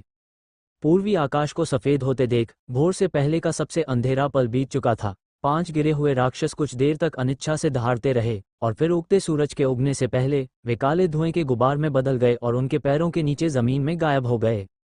थोड़ी देर बाद लोगों का एक दल यहां पहुंचा। हालांकि युद्ध में हुए नुकसान के निशानों के अलावा इस टीम को ड्यूक का कोई निशान नहीं मिला, इसलिए उनके पास वापस जाकर अपना जीवन फिर से शुरू करने के अलावा कोई विकल्प नहीं था। धरती पर पड़े निशान, ठोस सुरंग में रक्त लाल रोशनी अचानक भयंकर रूप से टिमटिमाने लगी। पवित्र शहर ओफा, सितारों ने स्थिति को स्थिर कर दिया है और अब वे यूनाइटेड टावर में स्टार मीटिंग रूम में एकत्रित हो रहे हैं। जाम्ब्रोटा काम की अध्यक्षता कर रहे हैं और स्थिरता को बारीकी से बनाए रख रहे हैं। सितारों ने सभी मीडिया आउटलेट्स को ब्लॉक करने का आदेश दिया है तथा किसी भी प्रकार की जानकारी को बाहरी दुनिया के सामने उजागर करने की अनुमति नहीं दी है। जहां तक विभिन्न देशों के दूतावासों से पूछताछ का सवाल है, कूटनीतिक बयानबाजी के अनुसार उनकी कोई टिप्पणी नहीं है। बाघ को पहाड़ से दूर करने के लिए ये बाघ को पहाड़ से दूर करने की एक योजना होगी, स्टार टॉवर के मुख्य निदेशक म्यूज ने ठंडे चेहरे के साथ कहा। सारिलोंग ने आंखें मूंद कर पूछा, आपके स्टार टॉवर में इतने सारे ज्योतिषी हैं, लेकिन आपको कोई छवि चेतावनी नहीं मिली? नहीं, म्यूज ने ठंडे स्वर में उत्तर दिया, ये कितने लोग हैं जिनके पास खाने को कुछ नहीं है? अध्यक्ष सारिलोंग, कृपया ज्योतिषियों को नाराज न करें, म्यूज ने घुटते हुए कहा। ज्योतिषियों को सितारों से जो जानकारी मिलती है वह हमेशा पूरी मानव जाति के भाग्य से जुड़ी होती है, न कि एक या दो आपात स्थितियों से। आप पर यह बेबुनियाद आरोप है। मुझे तुम्हें डांटने में क्या दिक्कत है? सारिलोंग ने गुस्से में कहा, मैं बहुत बूढ़ा हो गया हूं और मैं लगभग इससे ऊब चुका हूं। हर साल मैं तुम्हारे जैसे ज्योतिषियों के एक समूह का समर्थन करने के लिए स्टार टॉवर को बहुत सारे संसाधन आवंटित करता हूं, और तुम मुफ्त में खाते पीते हो। इसे खत्म करना ही बेहतर है। म्यूज ने सारिलोंग को ठंडे भाव से देखा, तो इसे सितारों की बैठक में प्रस्तुत करें, मुझे कोई आपत्ति नहीं है। ठीक है, ठीक है, बस कुछ शब्द बोलो। जियानलुका जाम्ब्रोटा ने अपना माथा रगड़ा। सारिलोंग को अपनी बुढ़ापे पर निर्भर रहना था, इसलिए वो कुछ नहीं बोल सका। आखिरकार तारों में सारिलोंग सबसे पुराना है। अपने विचारों को सुझाने के बाद जम्ब्रोटा ने कहा, अब जब ड्यूक लापता है, ओक टूथ माउंटेन के आसपास लड़ाई के निशान पाए गए हैं और उसे बचाने के लिए बहुत देर हो चुकी है, हम केवल यही प्रार्थना कर सकते हैं कि ड्यूक एक आध्यात्मिक अवतार हो जो आपदा को सौभाग्य में बदल सके और सुरक्षित वापस लौट सके। क्या तिमिरासु फैंगशेन से कोई खबर नहीं आई है? कुछ सितारों ने पूछा। नहीं, मैं भी इसमें फंस गया हूँ। पृथ्वी पर स्कार, आर्कन का पवित्र शहर और ओक टूथ माउंटेन, इन तीनों के बीच एक ही प्रक्षेप पथ पर कुछ हो रहा होगा। सारिलोंग के शाप देने के बाद उसका गुस्सा शांत हो गया और उसका स्वर शांत हो गया। क्या आपको लगता है कि यह हो रहा है? ड्यूक को निशाना बना रहा है या स्कार को निशाना बना रहा है? ये ड्यूक ही होगा, सितारों में से एक ने कहा, लेकिन वह सिर्फ एक क्लोन था और उसका असली शरीर अभी भी आर्कन असिस्टेंस कॉर्प्स में था और विदेश में था। अगर सितारों के दो समूह अन्वेषण के लिए बाहर निकलते हैं, भले ही कुछ ईश्वरीय दुष्ट लोग वास्तव में पुनर्जीवित हो जाएं, तो उन पर बमबारी की जाएगी। ये राख के ढेर में बदल जाता है और डूबते हुए दानव के पास इसे खाने का कोई साधन नहीं है। हाँ, मैं सितारों के दो समूहों को फंसाना चाहता हूँ और फिर मुझ पर और कुछ अन्य लोगों पर हमला करके उन्हें मारना चाहता हूँ। ये सब ड्यूक पर हमला करने के उद्देश्य से है। क्या इस बार चेयरमैन ड्यूक सुरक्षित रहेंगे? मुझे नहीं लगता कि घबराने की कोई ज़रूरत है। चेयरमैन ड्यूक पिछली बार सुरक्षित वापस आ गए थे और वे इस बार भी निश्चित रूप से सुरक्षित वापस आएंगे। हाँ, और क्या तुमने इस पर ध्यान दिया है?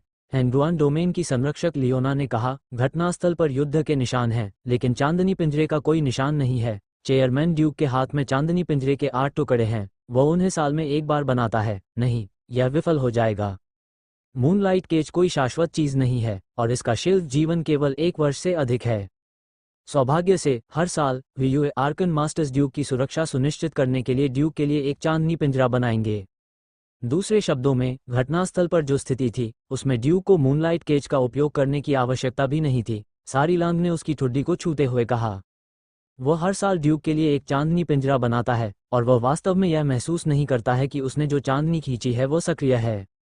जबकि सितारे चर्चा और काम कर रहे थे, अचानक स्टॉस कॉन्फ्रेंस के महासचिव टायरल दरवाजे के बाहर से तेजी से चले आए और खुशी से चिल्लाए, अच्छी खबर सभी को, अच्छी खबर, चेयरमैन ड्यूक सुरक्षित और स्वस्थ हैं। वह पहले ही अपने अवतार में प्रकट हो चुके हैं और यूनियन टावर के रास्ते पर हैं। ठीक है। जियानलुका जाम्ब्रोटा बहुत खुश हुआ। वह प्रतिभाओं और प्रतिभाओं से ईर्ष्या करने वाला व्यक्ति नहीं है। जब आंद्रे प्रिमरोज ने उसे शीर्ष पर पहुंचाया था तब वह आश्वस्त था। आंद्रे प्रिमरोज के निधन के बाद और सेल्सियस के सत्ता में आने और उसे शीर्ष पर पहुंचाने के बाद वह भी उतना ही आश्वस्त था। ड्यूक के लिए अभूतपूर्व नंबर 1 ऋषि के रूप में वह और भी अधिक आश्वस्त था। थोड़ी देर बाद ड्यूक का महासागर क्लोन एरोडाइट टावर से तेजी से आया। मूल रूप से ड्यूक के आकाश क्लोन को यूनाइटेड सुप्रीम टावर में रखने की योजना बनाई गई थी, लेकिन हाल ही में ड्यूक गुप्त संदेशों की अंगूठी का अध्ययन कर रहा है और प्रयोगों के लिए प्रतिकृति अंगूठी का उपयोग करने की जरूरत है, इसलिए केवल महासागर प्रतिकृति अंगूठी अर्काना के पवित्र शहर में छोड़ दी गई है और उन्नत प्रतिकृति लूप। ड्यूक, यह अच्छी बात है कि आप सुरक्षित हैं। जियानलुका जाम्ब्रोटा ने सिर हिलाया और मुस्कुराया। मैंने तुम्हें चिंता में डाल दिया है। ड्यूक अपनी सीट पर बैठ गया और शांति से मुस्कुराया। मैं पहले से ही पवित्र शहर ओफा की स्थिति को समझता हूँ। सौभाग्य से हर कोई सुरक्षित है। जहाँ तक धरती पर निशान की बात है, मुझे विश्वास है कि सीरसेस, तिमिरस पवन देवता और अन्य सभी सुरक्षित वापस आ जाएंगे। हमने इस बात पर चर्चा की है कि यह डूबता हुआ दानव हमला आप पर लक्षित हो सकता है। सारिलोंग ने पूछा, ड्यूक, वहाँ आपके साथ क्या हुआ? मुझ पर 6 गिरे हुए राक्षसों ने हमला किया था। 6? अरे, मैं एक डूबते हुए दानव को नष्ट करने के लिए अपनी सारी मारक क्षमता का उपयोग करने जा रहा हूँ। जब ड्यूक ने ये कहा तो वह अब अपने चेहरे पर अपनी उदासीनता को बनाए नहीं रख सका और मुस्कुराया। हालांकि 6 डूबते हुए दानव वास्तव में डरावने हैं, फिर भी मैं विरोध कर सकता हूँ। दबाव विशेष रूप से सबसे कमजोर मॉर्निंग स्टार स्तर के डूबते हुए शैतान पर हमला करने के लिए चुनना है और फिर उसके नष्ट होने के बाद हजारों मील दूर भाग जाना है। आपने वास्तव में एक डूबते हुए दानव को मार डाला। क्या आपको यकीन है कि यह मॉर्निंग स्टार स्तर का डूबता हुआ दानव है? किसी को आश्चर्य हुआ। ड्यूक अचानक दुखी हो गया। हालांकि मुझे अभी तक सितारों में पदोन्नत नहीं किया गया है। मैंने हर समय उनके खिलाफ लड़ाई लड़ी है। Dun dragon cavalry star cage को नहीं खोल सकता है और वह मेरे साथ केवल 50-50 के स्तर पर प्रतिस्पर्धा कर सकता है। मॉर्निंग स्टार स्तर के डूबते शैतान को नष्ट करने के लिए ये पहुंच के भीतर है। वह पूरी ताकत से फायर कर रहा था। 6 डूबते दानवों के हमले के तहत उसने एक डूबते दानव को नष्ट करने के लिए समय निकाला। कुछ लोगों को तो सचमुच संदेह था कि उनमें ये योग्यता नहीं है। चाहे वो ओल्ड डेमन मॉर्निंग स्टार हो या नहीं, हम सभी राहत महसूस कर रहे हैं कि ड्यूक सुरक्षित वापस आ गया है, जियानलुका ज़ाम्ब्रोटा ने आश्वस्त किया। ड्यूक का चेहरा काला पड़ गया। ये वास्तव में मॉर्निंग स्टार का पुराना दानव है। ज़ाम्ब्रोटा ने मुस्कुराते हुए जवाब दिया, तो इसे मॉर्निंग स्टार ओल्ड डेमन के रूप में सोचें। अगर यह है तो यह है, अगर यह नहीं है तो यह नहीं है। इसे जो भी कहा जाए, इसे वैसे ही समझो जैसा ये है। ड्यूक इस तरह की ऐसी बयानबाजी से काफ़ी असंतुष्ट थे। महासचिव टायरल ने कहा, चिंता मत कीजिए अध्यक्ष ड्यूक, बैठक के विवरण में मैं सच सच दर्ज कर दूंगा कि आपने एक पुराने भोर के तारे जैसे दानव को मार डाला। हाँ, ड्यूक ने सिर हिलाया, लेकिन मुझे हमेशा ऐसा लगता है कि कोई भी इस पर विश्वास नहीं करता। छोटे एपिसोड के बाद हर कोई अभी भी पृथ्वी पर निशान क्षेत्र के बारे में खबर का इंतजार कर रहा है। तिमिरसु और फैंगशेंग की स्टार टीम ने फिर से संपर्क खो दिया है, जिससे लोग असहज हो गए हैं। हालांकि थोड़े समय में ही फेडरेशन ने बचाव के लिए स्टार टीम भेजने की हिम्मत नहीं की। यदि देवताओं के खंडहरों में फिर से संपर्क टूट गया तो 7 टावर्स फेडरेशन में कोई भी प्रभारी नहीं होगा और स्थिति अपरिवर्तनीय होगी।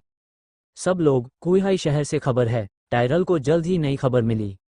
सारिलोंग ने कहा, जल्दी करो और कहो। वर्तमान में कुइहाई सिटी अन्वेषण दल ने पृथ्वी के निशान के आसपास के युद्धपोतों से संपर्क किया है। हालांकि 2 सितारा टीमों ने संपर्क खो दिया है, लेकिन पृथ्वी के निशान से मानसिक ऊर्जा में उतार चढ़ाव की लहरें आ रही हैं। ये संदेह है कि वे सितारों की लड़ाई के उतार चढ़ाव हैं। वे लंबे समय तक परेशानी से बाहर नहीं हो सकते हैं। बस इतना ही। अच्छा, अगर कोई खबर है तो बहुत बढ़िया रहेगा, जियानलुका ज़ाम्ब्रोटा ने हंसते हुए कहा। जब सितारे युद्ध में उतरते हैं तो धरती पर एक छोटा सा निशान उसे कैसे रोक सकता है। ये सुनकर ड्यूक ने भी राहत की सांस ली।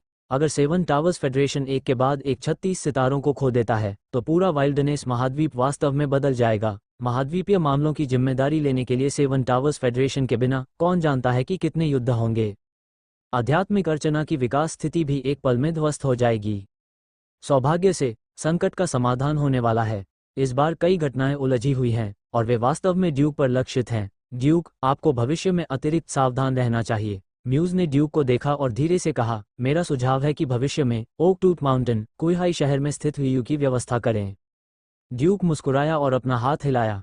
इस तरह से सैनिकों को जुटाए बिना डूबता हुआ दानव मेरे लिए कोई खतरा नहीं है। शियाई द्वारा उसे 24 घंटे चेतावनी दिए जाने तथा ड्यूक के स्टार द्वारा किसी भी समय दुनिया भर में यात्रा करने की सुविधा उपलब्ध होने के कारण ड्यूक वास्तव में डूबते हुए शैतान को तुच्छ नहीं समझता। आओ और एक को मार डालो, 2 आओ और एक जोड़े को मार डालो। यदि उनकी संख्या बहुत अधिक है और वे गायब होने से पहले भाग जाते हैं तो भी आप उनमें से एक को खत्म करने के लिए समय निकाल सकते हैं। अध्याय 360 डोजो। हालांकि ड्यूक को नहीं लगता कि उसे ओक टूथ माउंटेन में हुई आर्कैन मास्टर को तैनात करने की आवश्यकता है। ज़ाम्ब्रोटा और अन्य अभी भी मानते हैं कि यह आवश्यक है।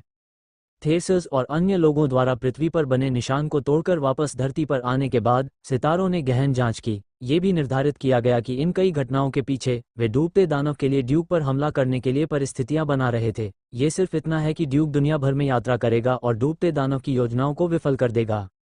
पृथ्वी पर मौजूद घावों में गिरे हुए राक्षस फट गए हैं, जिससे मूल रूप से नाजुक सुरंग बेहद मजबूत हो गई है। इसलिए मैं और अन्य लोग इसमें फंस गए हैं और बाहर निकलने में असमर्थ हैं।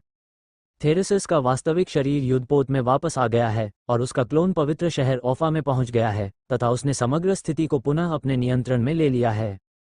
हाँ, मैंने भी ऐसी ही स्थिति की जांच की है। डूबता हुआ दानव अपनी पुरानी चालें दोहरा रहा है और चाहता है कि हम उसमें गिर जाएं। तिमिरसु फैंगशेन ने भी धरती पर निशान में आए बदलावों को देखा और अपनी आंखें ठंडी करके सिकोड़ लीं। आवाज ने कहा, वास्तव में पृथ्वी के निशान में हुए परिवर्तन तब स्पष्ट हो जाएंगे जब डूबते दानव की शक्ति कम हो जाएगी। अतः सितारों ने रहस्यमय प्रक्षेप पथ पर पुनः दृष्टि डाली और कई कारणों और प्रभावों का पता लगाया।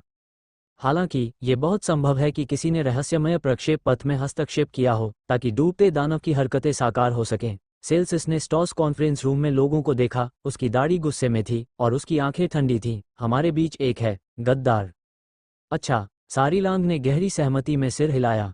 इसने न केवल एक बार बल्कि कम से कम 2 बार हस्तक्षेप किया। एक बार जब स्पीकर ने पृथ्वी पर निशान का पता लगाने के लिए एक टीम का नेतृत्व किया तो इसने ऑस्ट्रियाई कानून के प्रक्षेपवक्र में हस्तक्षेप किया। एक और बार जब ऑस्ट्रियाई कानून के पवित्र शहर ने एक आश्चर्यजनक हमला किया तब भी हस्तक्षेप हुआ। रहस्यमय प्रक्षेपवक्र।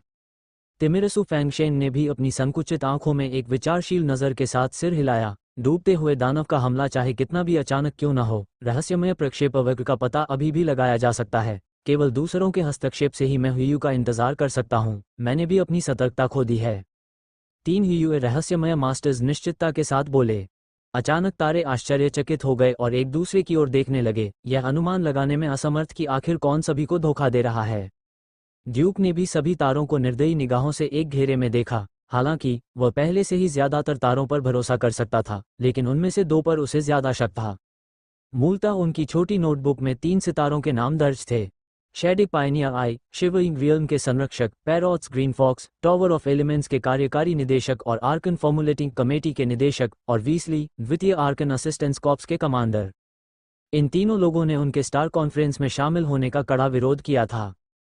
और भविष्य में ड्यूक के प्रति शत्रुता कभी कभी प्रकट होगी। ड्यूक की धारणा क्षमता के साथ सभी चीजों की ऊर्जा और श्वास पद्धति की प्रतिध्वनि का उपयोग करके वह कई छिपी और गहन भावनाओं को समझ सकता है और फिर उन्हें जीआई द्वारा विश्लेषण करके ये सुनिश्चित कर सकता है कि फुल प्रूफ।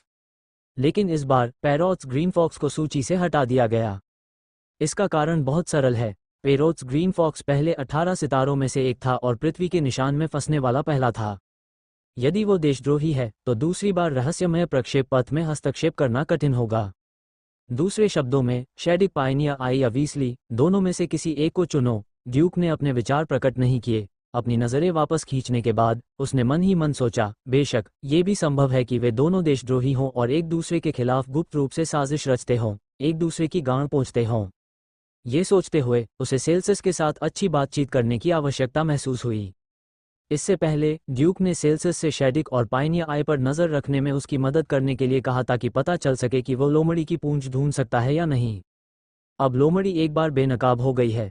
सेल्सियस शायद सावधान नहीं था, उसने शायद पहले से ही अपने मन में अनुमान लगा लिया था। इस समय स्टॉस कॉन्फ्रेंस रूम में माहौल थोड़ा गंभीर था। ये देखकर सेल्सियस ने हल्की खांसी की और कहा, ठीक है, ये समय की बात है, इससे पहले कि गद्दार हमारे द्वारा पकड़ा जाए। ज़्यादा घबराओ मत, चलो अगले आइटम के बारे में बात करते हैं। मुद्दा सबके होश में आने तक प्रतीक्षा करें। सेल्सियस ने आगे कहा, यह हमला ड्यूक पर लक्षित है, इसलिए पवित्र शहर ऑफा सिर्फ हमले को कवर कर रहा है और पृथ्वी का निशान सिर्फ हमले में देरी कर रहा है। असली मारक चाल ड्यूक पर हमला करने के लिए 6 गिरे हुए राक्षसों का होना है। हाँ, हमें इस मामले पर ध्यान देना चाहिए। सारीलांग ने सहमति जताई। सेल्सियस ने सिर हिलाया। सौभाग्य से ड्यूक बच गया, लेकिन हमला यहाँ कभी खत्म नहीं होगा। कारण समझना मुश्किल नहीं है। ड्यूक के आध्यात्मिक अर्चना के परिवर्तन ने भ्रष्ट आध्यात्मिकता के इन गुलामों को अब शांत बैठने में सक्षम नहीं बनाया है। रुकें, वे ड्यूक को नष्ट करने जा रहे हैं। उनके विचार में दैवी बुराई और पतित राक्षस दोनों आध्यात्मिक रहस्यों के विपरीत हैं। इस बार डूबते दानव ने देवताओं के खंडहरों का इस्तेमाल करके 1 दर्जन से ज्यादा सितारों को फंसाया। ये सबसे बढ़िया उदाहरण है। यह आध्यात्मिक अर्चना के विपरीत पहलुओं का संगम है। और ड्यूक आध्यात्मिक आर्काना को तेजी से आगे बढ़ाता है। ये नकारात्मक प्रतिक्रियाएं स्वाभाविक रूप से तनाव प्रतिक्रियाओं का कारण बनेंगी और ड्यूक को नष्ट कर देंगी। वास्तव में इस बार गिनती करने पर ड्यूक ने डूबते दानव से 4 हमले झेले हैं। सेल्सियस ने खबर दी, 2 सीधे हमले और 2 दुष्स्वप्न हमले। इससे पता चलता है कि ड्यूक पहले से ही डूबते दानव के लिए एक कांटा बन गया है। इसलिए सेल्सियस ने तुरंत मुद्दे पर आकर कहा, हमें बिना देरी किए ड्यूक की रक्षा करनी चाहिए। मैं ज़म्ब्रोटा और म्यूज़ के प्रस्ताव का समर्थन करता हूँ। हुयू को ड्यूक की सुरक्षा सुनिश्चित करने के लिए किसी भी समय और कहीं भी ओक टूथ माउंटेन पर बैठने के लिए किसी की आवश्यकता है। जल्द ही स्टॉस कॉन्फ्रेंस ने ड्यूक प्रोटेक्शन एक्ट को 54 मतों के पक्ष में तथा 1 मत के विपक्ष में पारित कर दिया। नकारात्मक वोट ड्यूक ने खुद डाला था। उसे वास्तव में हुयू आर्कन मेंटर की सुरक्षा की आवश्यकता नहीं है। मार्क ऑफ द स्टॉर्स को किसी भी समय चालू किया जा सकता है, चाहे कितने भी डूबते हुए दानव उस पर हमला करें और उसे मार डालें, वह डरेगा नहीं। बेशक वह सितारों के अच्छे इरादों को प्रभावित नहीं करेगा। मैं अब बाहर छिप जाऊंगा और जब तुम गद्दार को पकड़ लोगे तब वापस आऊंगा। बैठक के बाद ड्यूक ने कहा कि ब्राइट मून्स को ओक टीथ माउंटेन पर जाने की कोई जरूरत नहीं है। उनका असली रूप इस समय निरीक्षण के लिए कई दुनियाओं में भ्रमण कर रहा है। फिर वो कुछ देर तक थेरसस के साथ अकेले में बातें करता रहा। पैरोट्स ग्रीन फॉक्स का संदेह दूर हो गया है, सेल्सियस ने कहा। आपके संदेह की सूची में शैडिक पायनिया आई और वीसली का नाम अभी भी है। ये संभव है कि दोनों को ही समस्या हो। मैं अभी पक्के तौर पर नहीं कह सकता, लेकिन चिंता मत करो, मैं एक एक करके उनकी जांच करूंगा। इस बार डूबता हुआ दानव इतना उदार है, निश्चित रूप से कुछ रहस्यमय निशान नहीं है जिन्हें मिटाने की जरूरत है। कोई भी परिपूर्ण नहीं हो सकता, हमेशा सुराग बचे रहेंगे। तो फिर मैं आपकी खुशखबरी का इंतजार करूंगा, सर। इसमें ज्यादा समय नहीं लगेगा, मैं इसे 1 महीने में ही पूरा कर लूंगा। थेरसस गुस्से में था। इस बार धरती पर बने निशान में फंसने से उसे बहुत गुस्सा आ रहा था। ड्यूक का पहला हमला किसी ऐसे व्यक्ति द्वारा भी इस्तेमाल किया जा सकता है जो ड्यूक से सहमत नहीं है और ड्यूक के खिलाफ मैदान साफ करने का अवसर लेता है। आखिरकार सितारे भी इंसान हैं और उनमें भी 7 भावनाएं और 6 इच्छाएं हैं जो प्रतिशोध की साजिश रचती हैं। जब तक वे गिरे हुए दानव के साथ मिलीभगत नहीं कर रहे हैं, तब तक सेल्सियस बुरे परिणामों के आने से पहले इसे सहन कर सकता है। लेकिन इस बार यह स्पष्ट रूप से दिखाया गया है कि कोई डूबते दानव के साथ मिलीभगत कर रहा है। इसका मतलब यह है कि यह 1 या 2 तारे, मुड़ी हुई अंगूठी टूट गई है और रसातल में गिरने वाली है और इसे उलटने का कोई रास्ता नहीं है। थर्सुस इसे और सहन नहीं कर सका, तो मैं इंतजार करूंगा और देखूंगा। ड्यूक ने सिर हिलाया। फिर उसने पृथ्वी पर उस निशान में घटित हुई कहानी के बारे में पूछा और यह भी जाना कि दुष्ट देवता द्वारा आध्यात्मिकता के झरने को निगलने के बाद क्या परिवर्तन हुए। यह नियमों में बदलाव है। यदि जंगली महाद्वीप के नियमों ने आध्यात्मिक अर्चना और सभी चीजों को विकसित किया है, फिर पृथ्वी के निशानों में नियम ढीले हो गए हैं और सभी चीजों में विकसित नहीं हो सकते हैं, लेकिन वे अर्चना को उजागर कर सकते हैं। का सार मूलतः ये तारों के रहस्य थे। यदि साधारण रहस्यमय जादूगरों को इसके बारे में पता चल जाए तो यह आध्यात्मिक रहस्यों के अभ्यास के लिए हानिकारक होगा और यहाँ तक कि मूल चक्र के मूल उद्देश्य को भी हिला देगा। लेकिन ड्यूक डूबते दानव को नष्ट करने में सक्षम है। सेल्सियस के विचार में ड्यूक की आंतरिक दृढ़ता पृथ्वी पर निशानों के प्रलोभन का विरोध करने के लिए पर्याप्त है, इसलिए वो कुछ रहस्यों को उजागर करने के लिए तैयार है। मैं और अन्य लोग पृथ्वी के निशान की खोज इसलिए करते हैं ताकि इन ढीले नियमों से रहस्य का सार ढूंढ सकें। बेशक ज्यादातर समय उन्हें केवल कुछ भौतिक लाभ ही मिलते हैं। पृथ्वी के निशान में सब कुछ एक खजाना है। वहां नियमों की शक्ति टूट जाती है और पदार्थ सामान्य रूप से अस्तित्व में नहीं रह सकता। तो विशेष चीजें प्रकट होंगी, जैसे कि कुछ विशेष आध्यात्मिक सामग्रियां जो असाधारण चीजें हो सकती हैं जिन्हें कीमियागर भी नहीं बना सकते। ये कहा जा सकता है कि पृथ्वी पर मौजूद निशान तारों के लिए विशेष खनिज भंडार हैं। कभी कभी हम कुछ आध्यात्मिक रहस्यों का सार पा सकते हैं और आध्यात्मिक रहस्यों के बारे में अपनी समझ का विस्तार कर सकते हैं। सितारों और चंद्रमा के चरणों के अध्याय, हर कदम बेहद कठिन है। राज्याभिषेक सूर्य के अध्याय की तो बात ही छोड़िए। पृथ्वी के बिना निशान अनुभूति को पूरक बनाते हैं और सितारे अभ्यास करना मुश्किल बनाते हैं। अच्छा ऐसा है। ईश्वरीय बुराई के पृथ्वी में विलीन हो जाने के बाद ऐसा कहा जाता है कि यह अमर है और एक शाश्वत शरीर बन जाती है, लेकिन वास्तव में यह नियमों का एक हिस्सा बन गई है। या इसे कैसे रखा जाए? मेरी राय में ईश्वरीय बुराई आध्यात्मिक रहस्यमय कानून का गठन करने वाले नियमों का पिघलना है, अपने स्वयं के शाश्वत जीवन के लिए पोषण बन जाना। जो आध्यात्मिक झरने खाए गए वे पृथ्वी पर निशानों में बदल गए तथा पूरे क्षेत्र में कोई आध्यात्मिक रहस्य विकसित नहीं हुआ। सभी जीवित चीजें पृथ्वी के निशानों से कट जाएंगी। एक बार आप इसमें भटक गए तो आप अपनी आध्यात्मिकता खो देंगे और पृथ्वी पर निशान का हिस्सा बन जाएंगे। तुम्हें खान रोग के बारे में पता है ना? सेल्सियस ने अचानक पूछा। प्रकृति खनिज रोग से पीड़ित रोगी, भले ही वे ठीक हो जाएं, लंबे समय तक जीवित नहीं रहेंगे। इसका कारण यह है कि लंबे समय तक आध्यात्मिक खनिजों की ऊर्जा के संपर्क में रहने के बाद उनके अंग धीरे धीरे अपनी गतिविधि खो देते हैं और सूखी जलाओ लकड़ी जैसी संरचनाएं बन जाते हैं। पृथ्वी पर निशान जंगल महाद्वीप के खनिज हैं। बीमार थेरसस ने इसका वर्णन इस प्रकार किया। ड्यूक को तुरंत पृथ्वी पर एक चिकित्सा अवधारणा का ख्याल आया, फाइब्रोसिस। अपने पिछले जीवन में वह छोटे वीडियो देख रहा था और उसने अक्सर ऐसे रोगियों को देखा जो कीटनाशक पीते थे, खासकर वे जो पैराक्वेट कीटनाशक पीते थे। उनके फेफड़े फाइब्रोटिक थे, अपरिवर्तनीय थे और वे केवल मृत्यु की प्रतीक्षा कर सकते थे। फुफ्फुसीय फाइब्रोसिस की प्रक्रिया निशान बनने की प्रक्रिया है। फेफड़े क्षतिग्रस्त हो जाते हैं और शरीर उनकी मरम्मत करता है, जिससे घने निशान रह जाते हैं। इन निशानों के कारण फेफड़ों की सामान्य ऊतक संरचना में परिवर्तन होता है। विशेष रूप से ऑक्सीजन का आदान प्रदान करने वाले एल्वियोलाई में एक बार फाइब्रोसिस होने पर सांस लेने की क्षमता स्थायी रूप से समाप्त हो जाती है। फाइब्रोसिस जितना गंभीर होगा, सांस लेने की क्षमता उतनी ही कमजोर होगी। फाइब्रोसिस, ड्यूक ने अचानक इसके बारे में सोचा। जंगल में धरती पर जो निशान थे वे देवताओं के क्षरण के कारण हुए फाइब्रोसिस थे। वर्तमान में फाइब्रोसिस के बहुत कम क्षेत्र हैं और ऐसा लगता है कि यह बुराई गायब हो गई है और फाइब्रोसिस अब जारी नहीं रहेगा। लेकिन जिस दुनिया से वह गुजरता है वहां ब्लैक डेजर्ट महाद्वीप में निशानों के बड़े क्षेत्र हैं, यानी फाइब्रोसिस के बड़े क्षेत्र, और यह फाइब्रोसिस प्रक्रिया विकसित होती हुई प्रतीत होती है। जल्द या बाद में ब्लैक वेस्टलैंड पूरी तरह से फाइब्रोटिक हो जाएगा। अंततः यह मृत मौन में बदल गया। सितारों का सपना। एक सितारा एक पेड़ राजा से मेल खाता है। जंगल महाद्वीप और इन दुनियाओं के बीच कुछ संबंध होना चाहिए। और देवी निक्स, जिसे मैंने सितारों की इच्छा को सक्रिय किया और जागृत किया, वह जंगल महाद्वीप की पूर्व देवी नहीं हो सकती। यह वह देवता क्यों नहीं हो सकती जिसने काले उजाड़ महाद्वीप जैसी दुनिया को नष्ट कर दिया। हो सकता है कि और भी दुनियाएं हों जहां सितारों का सपना कभी जा सकता था। अब तक ड्यूक ने 120,000 से अधिक तारों को प्रकाशित किया है। इन तारों के अनुरूप वृक्ष राजा जंगली महाद्वीप, ठंडे महाद्वीप, बर्बर महाद्वीप, प्राचीन महाद्वीप और काले महाद्वीप में वितरित हैं।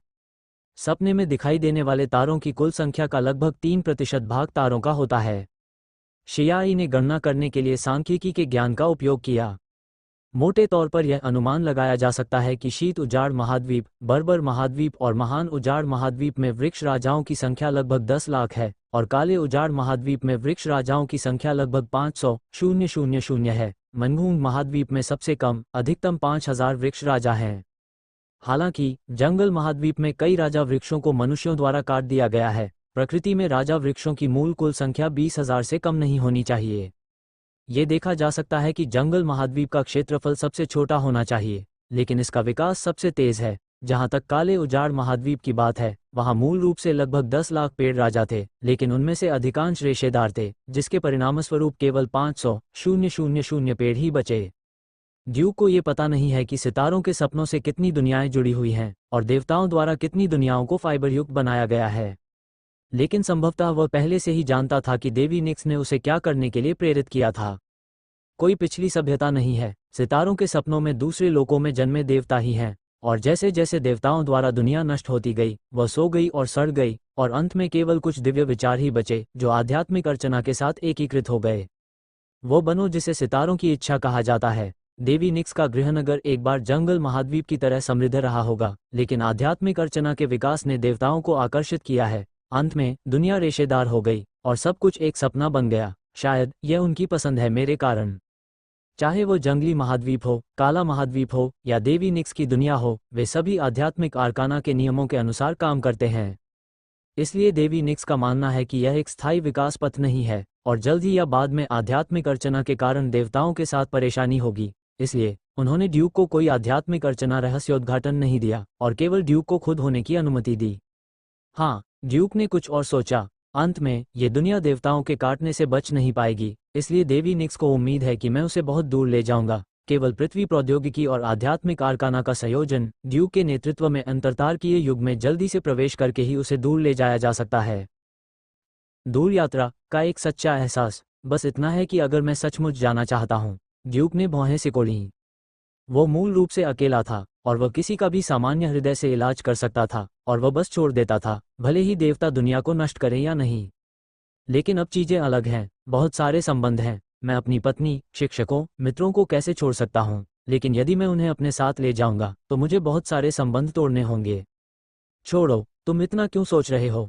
जहाज सीधे पुल पर जाएगा। इसके अलावा अगर हम वाकई अंतरतारकीय युग में प्रवेश करना चाहते हैं तो हम सामूहिक आप्रवासन नहीं कर सकते। हम जंगल में सभी लोगों को स्थानांतरित करने के लिए अंतरिक्ष यान बनाएंगे। अपना समय लो और तुम देवताओं से बहुत दूर हो जाओगे। दुनिया को खाने के लिए अभी भी जल्दी है। जंगल महाद्वीप में धरती पर बहुत ज्यादा निशान नहीं है और लंबे समय तक देवताओं की गतिविधि के कोई संकेत नहीं है। ड्यूक के सुरक्षित रूप से विकसित होने के लिए अभी भी बहुत समय बचा है। Duke, Duke. सेल्सियस की चीख ने ड्यूक को उसके विचारों से वास्तविकता में वापस ला दिया। क्या बात है, सर? तुम क्या सोच रहे हो, अपने विचारों में इतने डूबे हुए? कुछ नहीं। मैंने सोचा कि जब मैंने सितारों की इच्छा को सक्रिय किया तो देवी निक्स ने मुझसे क्या कहा था। उन्होंने कहा कि इस दुनिया का अतीत खत्म हो चुका है और भविष्य के लिए कोई उम्मीद नहीं है। क्या ये हो सकता है कि दुनिया को नष्ट करने का अपराधी दुष्ट शैतान है? घृणित चीज़ें। सेल्सियस ने अपना सिर हिलाया। मुझे नहीं लगता कि इस तरह की चीज़ें दुनिया को नष्ट कर सकती हैं। इसके अलावा घिनौनी चीज़ें पृथ्वी पर निशानों में पिघल गई हैं और उनके लिए फिर से दुनिया को परेशान करना असंभव है। रुका हुआ, उन्होंने सांत्वना देते हुए कहा, देवी निक्स की प्रेरणा को हमेशा अपने दिल पर दबाव के रूप में मत रखो। आध्यात्मिक अर्चना का विकास बहुत अच्छा है। चाहे पिछली सभ्यता मौजूद हो या न हो, हम अधिक रूप से गौरव की ओर बढ़ेंगे। सभी सितारों की तरह थेरसस भी देवी निक्स की प्रेरणा से भयभीत नहीं था और वह भविष्य के प्रति पूर्ण आश्वस्त था। वास्तव में अब स्थिति बहुत अच्छी है। ठीक है, ड्यूक ने कुछ और नहीं कहा, अपना हाथ हिलाया और क्लोन फ्लोरोसेंट प्रकाश के बिंदुओं में बिखर गया। चेतना सच्चे शरीर में लौटती है, ठंडे रेगिस्तानी महाद्वीप में वज्र ओक पर जागती है, खुशी से गाते चक्रवात तारांकन तारांकन तारांकन तारांकन हापिया के बगल में। ड्यूक, क्या तुम जाग रहे हो? हापी ने नजर घुमाई। जंगल के कई देवदूत उसके पंखों को कंघी कर रहे हैं ताकि वह आरामदायक और सुखदायी हो सके। यद्यपि सभ्यता का विकास नहीं हुआ है, लेकिन हापी जैसे जंगल के देवता वास्तव में अच्छा जीवन जीते थे और हर दिन का भरपूर आनंद उठाते थे। जाग उठा। क्या तुम अभी भी सुनहरी बकरी के कबीले में जा रहे हो? हापी ने पूछा। कुछ साल पहले गोल्डन बकरी जनजाति के ओवाज का एक और समूह चक्रवात के देवता से जंगल की शक्ति सीखने के लिए वल्विंड वन में आया था। ड्यूक के लिए गोल्डन बकरी जनजाति से परिचित होना स्वाभाविक था। मैं गोल्डन बकरी जनजाति के ड्रेउड और एक टोटेम शमन से मिला और जंगल की शक्ति का उपयोग करने के साथ साथ बहुत सारे टोटेम का भी उपयोग करने के कौशल सीखे। इन सब वाइल्डनेस महाद्वीप में वापस लौटने के बाद उन्होंने एक के बाद एक घोषणाएं की और क्यूई रिफाइनिंग रिंग का हिस्सा बन गए। मैं नहीं जा रहा, मैं बस आराम करूंगा। ड्यूक को पहले से ही कोल्ड वेस्टलैंड के बारे में कुछ पता था।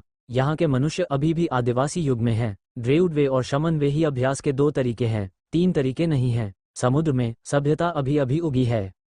इसलिए चाहे आप कितना भी घूम लें, आपको और अधिक आदिम जनजातियां ही मिलेंगी और आपको और अधिक टोटेम के बारे में जानकारी मिलेगी। उन्होंने प्रयोग भी किए और यहाँ के मूल निवासियों को सनहाई औषधि भी दी।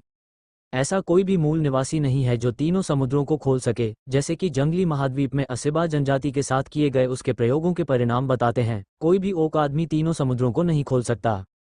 स्पष्टतः कई विश्वों की शक्तियों का उद्गम एक ही है, किंतु परिणाम भिन्न भिन्न हैं। थोड़ी देर आराम करने और विशिष्ट तारों वाले आकाश से भोजन का एक टुकड़ा निकालने के बाद ड्यूक ने तुरंत हापी को अलविदा कहा, तारों की स्वप्नलोक में प्रवेश किया और फिर एक अन्य दुनिया, प्रागैतिहासिक महाद्वीप की यात्रा की। मैं सहज महसूस कर रहा हूँ, आभा सचमुच बहुत मजबूत है। इन दुनियाओं के बीच ड्यूक की यात्रा करने के लिए पसंदीदा जगह वर्षा युग में ये जंगली महाद्वीप है।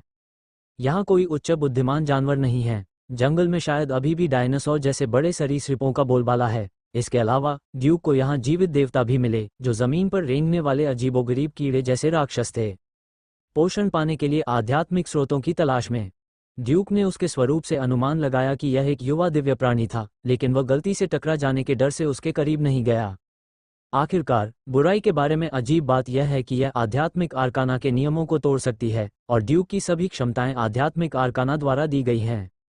यहाँ तक कि सैंड ईगल पिस्तौल, जो आध्यात्मिक अर्चना के नियमों से भी अधिक गहन है, को अभी भी आध्यात्मिक अर्चना के नियमों में शामिल किया जाना है। उदाहरण के लिए 0 और 1 कंप्यूटर भाषाएं हैं, लेकिन प्रोग्रामिंग में सी भाषा का उपयोग किया जाता है। आध्यात्मिक अर्चना वाइल्डनेस कॉन्टिनेंट की सी भाषा है। सैंड ईगल पिस्तौल 0 और 1 का उपयोग करके लिखी गई है, लेकिन चाहे ये कितनी भी गहन क्यों न हो, इसे अभी भी सी भाषा में डिज़ाइन किए गए प्रोग्राम का उपयोग करके चलाना होगा। डिवाइन एबोमिनेशन सीधे तौर पर सी भाषा को तोड़ता है, इसलिए कई आध्यात्मिक और रहस्यमय तरीके इसके खिलाफ अप्रभावी हैं। ड्यूक को सितारों में पदोन्नत किए जाने से पहले वह देवताओं के साथ परेशानी नहीं उठाना चाहता था। वैसे भी उसे 10 साल से अधिक समय में सितारों में पदोन्नत किया जाना था, इसलिए ये जोखिम लेने की कोई आवश्यकता नहीं थी। जंगल महाद्वीप की आभा असाधारण रूप से समृद्ध है। यहाँ तक कि सामान्य स्थानों में भी जंगल महाद्वीप पर छोटे आध्यात्मिक झरनों की सांद्रता जंगल महाद्वीप पर छोटे आध्यात्मिक झरनों जितनी ही अधिक है, और कुछ छोटे आध्यात्मिक झरनों की आध्यात्मिक ऊर्जा सांद्रता जंगल महाद्वीप पर बड़े आध्यात्मिक झरनों के बराबर भी है। जहाँ तक प्रागैतिहासिक महाद्वीप में बड़े आध्यात्मिक झरनों की बात है, आध्यात्मिक ऊर्जा का संकेंद्रण सीधे तौर पर पवित्र शहर आर्कन में वेलसोंग मिरर झील के संकेंद्रण के बराबर है। ड्यूक ने प्राचीन महाद्वीप पर कई वृक्ष राजाओं की खोज की और जिस स्थान पर वह वर्तमान में यात्रा कर रहा है वह एक बड़े आध्यात्मिक झरने के बगल में वृक्ष राजा है। तीसरा रिंग महान अल्फ पेड़ राजा, पानी से बचने वाला पेड़ राजा, जैसा कि इसके नाम से पता चलता है, क्योंकि यह पानी से बच सकता है, इसलिए ड्यूक ने इसे जल से बचने वाला कैलिया नाम दिया। टकरा जाना। अल्फ ट्री किंग के जल निवारक वृक्ष के चारों ओर भारी वर्षा हो रही थी, लेकिन जल निवारक वृक्ष का शीर्ष और शीर्ष का निचला भाग अभी भी सूखा था।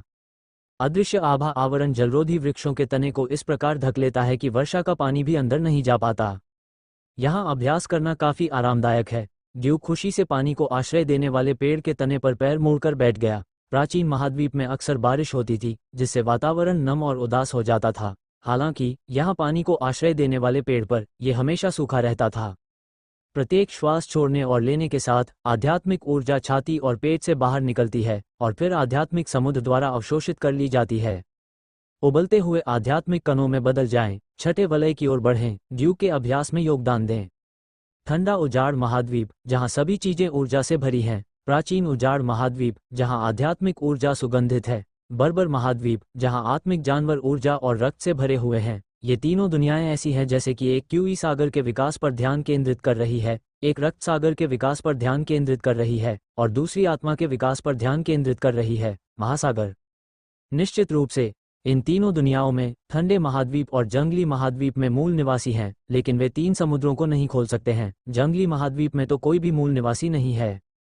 तीन समुद्रों की शक्ति हर दुनिया में मौजूद है, लेकिन जोर अलग है। लेकिन तीन समुद्र मनगूंग महाद्वीप के लिए अद्वितीय प्रतीत होते हैं।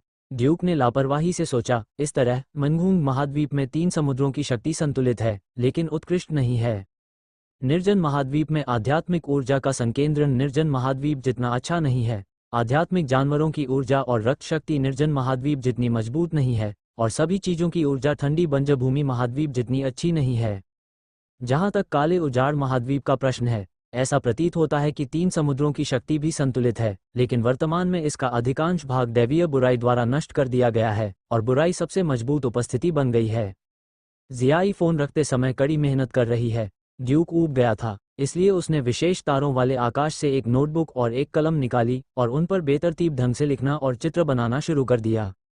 प्रेरणा। महाद्वीप महाद्वीप है, दुनिया दुनिया है और ग्रह ग्रह है। चलो जंगली महाद्वीप को अर्थ स्टार कहते हैं। ड्यूक अर्थ स्टार का उपयोग उस धरती को याद करने के लिए करना चाहता था जहां वह रहता है। ठंडे जंगल महाद्वीप को एयर स्टार कहा जाता है, जंगली महाद्वीप को एयर स्टार कहा जाता है, फिर इसे रक्त सितारा कहा जाता है। प्रागैतिहासिक महाद्वीप में इसे स्पिरिट स्टार कहा जाता है। उन्होंने अपनी नोटबुक में ब्लैक वेस्ट महाद्वीप पर डेथ स्टार का नाम लिख दिया। लिख रहा है। जियाई ने अचानक याद दिलाया, मास्टर हारून यहाँ है। ठीक है मेरे छोटे आरोन, क्या तुम मेरे अनुबंध का इंतजार कर रहे हो? ड्यूक खड़ा हुआ और ड्यूक्यू होलोग्राफिक स्क्रीन पर छोटे हरे बिंदु की ओर उड़ गया। थोड़ी देर बाद छोटा हरा बिंदु आ गया। ड्यूक के सामने घास में एक सुंदर बड़ी तितली धीरे धीरे अपने पंख फड़फड़ा रही थी और कुछ असमंजस के साथ ड्यूक की ओर देख रही थी। ओक स्पिरिट और ओघम की तरह ये बड़ी तितली एक बड़ी आत्मा है। हालांकि किसी ने इसे नहीं सिखाया। हालांकि यह बुद्धिमान है, ये जानवर जितना ही अज्ञानी है और यह भी नहीं जानता कि यह क्या है। ये संभवतः छोटे डायनासोर के एक समूह द्वारा उठाया गया था जो पहले यहाँ रहते थे, इसलिए ड्यूक ने इसे अलोंग नाम दिया। आरोन ड्यूक से सावधान है, इसलिए ड्यूक ने अभी तक उससे अनुबंध नहीं किया है। वह पहले से ही बहुत सारे महान कल्पित बौनों के साथ अनुबंध कर चुका है, इसलिए वह हारून के साथ बहुत धैर्यवान है और अनुबंध करने से पहले भावनाओं को विकसित करने के लिए तैयार है। पानी से बचने वाला पेड़ उसका प्रशिक्षण स्थल है और उसके पास वहां बिताने के लिए पर्याप्त समय है। आध्यात्मिक क्रिस्टल, क्या आप इसे खाना चाहते हैं या नहीं? ड्यूक ने कहा, अपने हाथ में पहले से ही आध्यात्मिक क्रिस्टल का एक टुकड़ा निकाला और इसे सीधे एरोन की ओर फेंक दिया। आरोन ड्यूक के खाने का आदी हो चुका है। जब वह अपने पंख फड़फड़ाता है तो आध्यात्मिक क्रिस्टल उसके सामने तैरता है, फिर वह आध्यात्मिक क्रिस्टल लेकर उड़ जाता है और उसे कुतरना शुरू कर देता है। खाना खाते समय वह समय समय पर अपना सिर उठाकर ड्यूक की ओर देखता था। ड्यूक धीरे से मुस्कुराया, उसने धीरे धीरे हारून की आंतरिक सुरक्षा को पिघला दिया। लेकिन इस समय ड्यूक ने अचानक अपना सिर उठाया और दूर से बारिश के पर्दे को देखा। ड्यूक्यूई होलोग्राफिक स्क्रीन पर एक युवा दिव्य बुराई दिखाई दी थी। वह अपना मोटा शरीर घसीटता हुआ यहाँ की ओर रेंग रहा है। मुझे ये जलरोधी पेड़ पसंद है। ड्यूक उछलकर आरोन के बगल में आ गया। उसके रहस्यमयी हाथ ने सीधे आरोन के पंखों को पकड़ लिया। तो हम अब और नहीं खेल सकते आरोन, जल्दी करो और एक अनुबंध करो, जलरोधी अल्पाइन पेड़ों से छुटकारा पाओ। हारून ने संघर्ष किया, लेकिन रहस्यमय हाथ पहले से ही इससे परिचित था। अपने मुंह के अंगों को नियंत्रित करते हुए और डार्क एट्रीब्यूट माइंड कंट्रोल रहस्यमय मंत्रों का जाप करते हुए आरोन ने ड्यूक की उंगली को चकित होकर काट लिया। खून की एक बूंद तुरंत फैल जाती है। अल्फ अनुबंध सफलतापूर्वक संपन्न हुआ। अच्छे साथी, आगे बढ़ो और पानी से बचने वाले शैवाल को हटा दो। ड्यूक ने आरोन के पंखों को थपथपाया और आरोन ने पानी से बचने वाले शैवाल को फिर से निगलना शुरू कर दिया। विशाल अल्फ ट्री किंग शीघ्र ही एक बीज के रूप में संघनित हो गया और एरोन के मुंह में गिर गया। हुर्रे! जलरोधी अल्पाइनिया पेड़ का आभा आवरण नष्ट हो गया और भारी बारिश होने लगी। पास ही में मौजूद दुष्ट प्राणी पहले से ही एक मजबूत दुष्ट आभा बिखेर रहा था और भारी बारिश के बावजूद धीरे धीरे उसके पास आ रहा था। ड्यूक ने उस पर नजर डाली, लेकिन इतराने के बजाय उसने सीधे एरोन को पकड़ लिया और दूर उड़ गया। वह एक नया बड़े पैमाने पर आध्यात्मिक झरना खोजना चाहता है, जलरोधी सरू के पेड़ों को हटाना चाहता है और एक नया प्रशिक्षण मैदान बनाना चाहता है। आप पवित्र शहर आर्कन में रहने के बिना भी पवित्र शहर आर्कन के प्रशिक्षण वातावरण का आनंद ले सकते हैं।